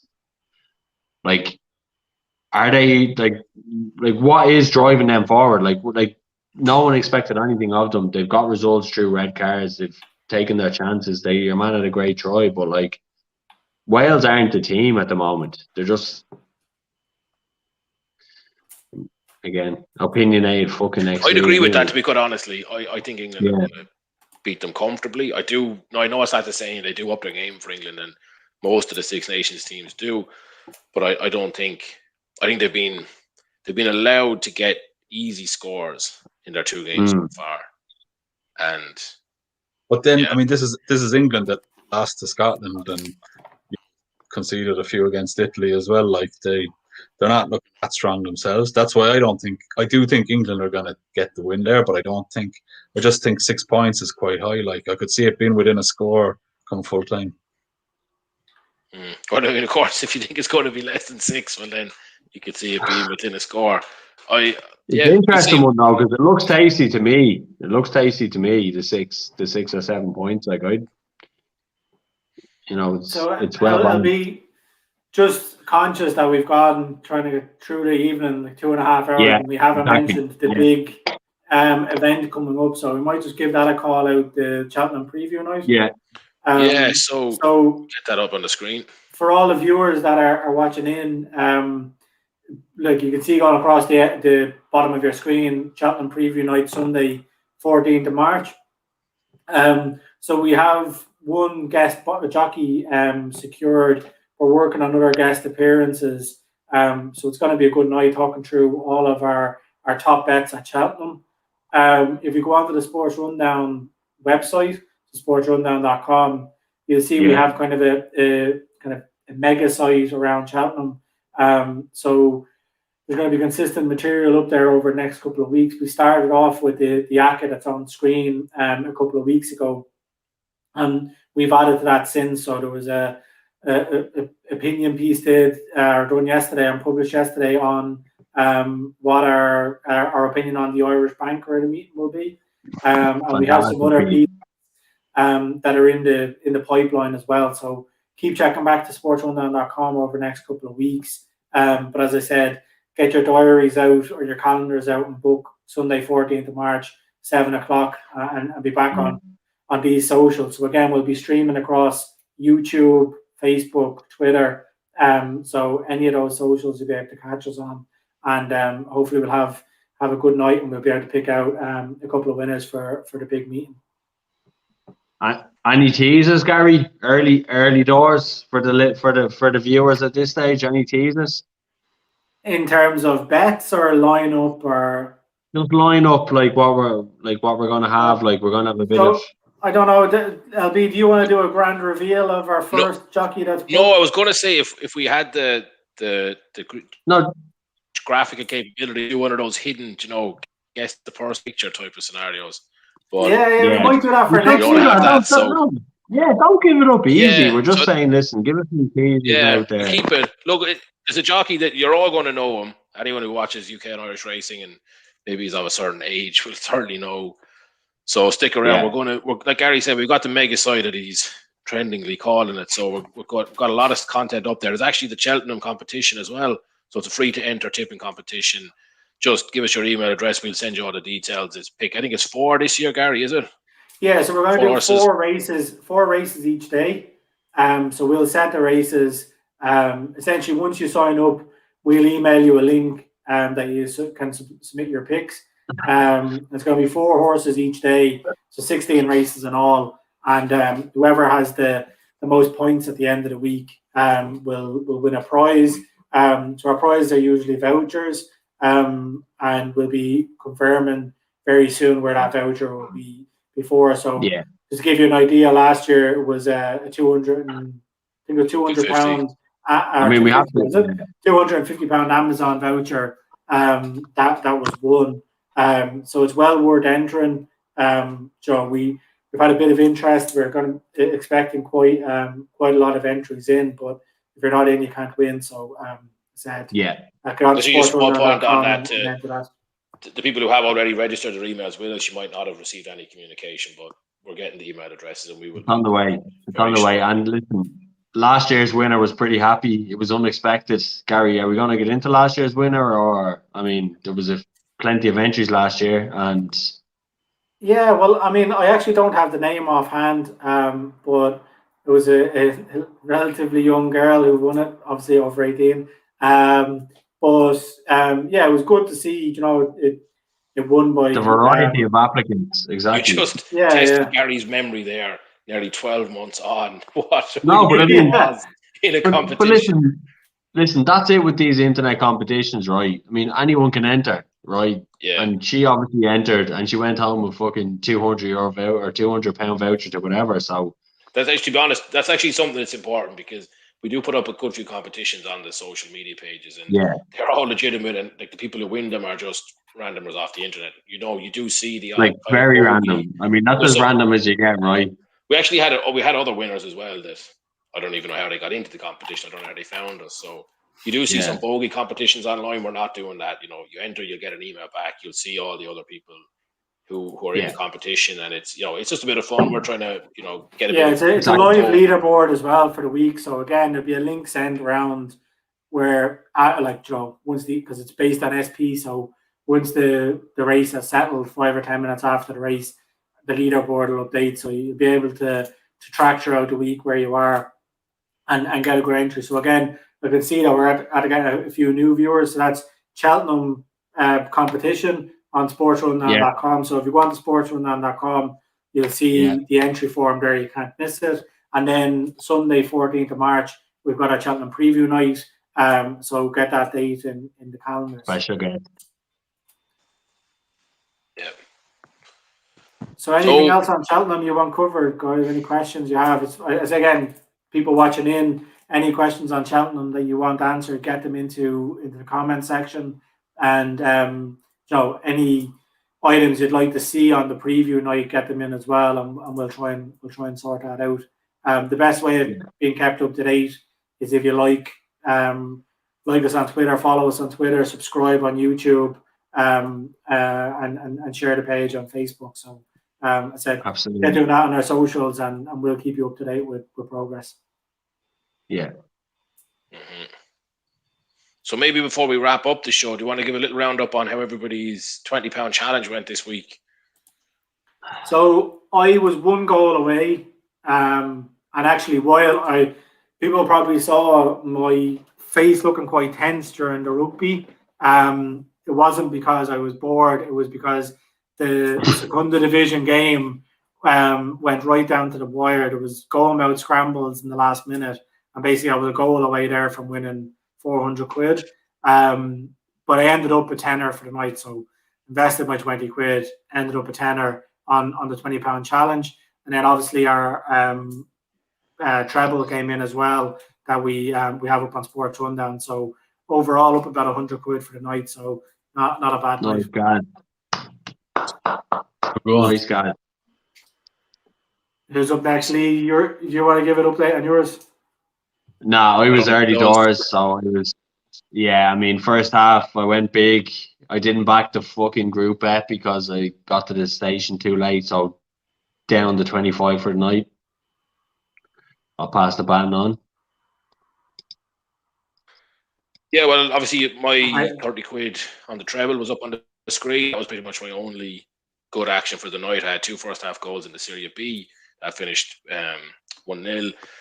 Game finished 1-1. Then actually, if you read the article, the preview that we had up there, that was our reason for 1.5 was that game actually had 1 all over it. So that was fine. I didn't do anything with the second. And you nonchalantly said, "Oh, I only had 30 quid on that bet."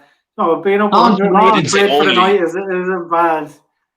I think we'll play it back. No, it's not bad. It's certainly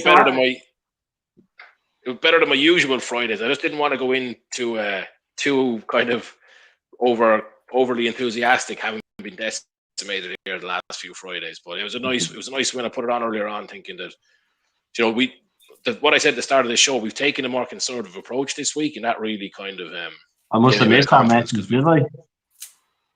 I said it on the air, Mark. You should have been around for. Oh, you were around for it. Yeah, you should have. Yeah, we usually, I think our Friday ACCAs are usually about 40. No, they are conservative. Yeah, no, it's great. It's great. Yeah, so that was that. What about you, Slats? How did you get on? Yeah, well, I had that treble that we posted that we've all done pretty well out of. When you were yapping about Lingard, I put what I had for my 20 quid. It was up to 33 at the time, and I put it on to win 17 off another goal in one of the Dutch games, the Grasshoppers versus AZ that came in. So I got up to about 50 quid off that, and then a bit more off the trebles. So pretty happy with that return. I had done 1,000. You won the 20. You won the 20 quid challenge, so. Thought you were a dark horse. Did I? I thought you would won. I wasn't even counting that. Jeez, I wouldn't have been after time to know if I thought it was close to you. Yeah, no, you did. Yeah. No, I finished with just up a tenner. My profit was a tenner at the end on that £20. So.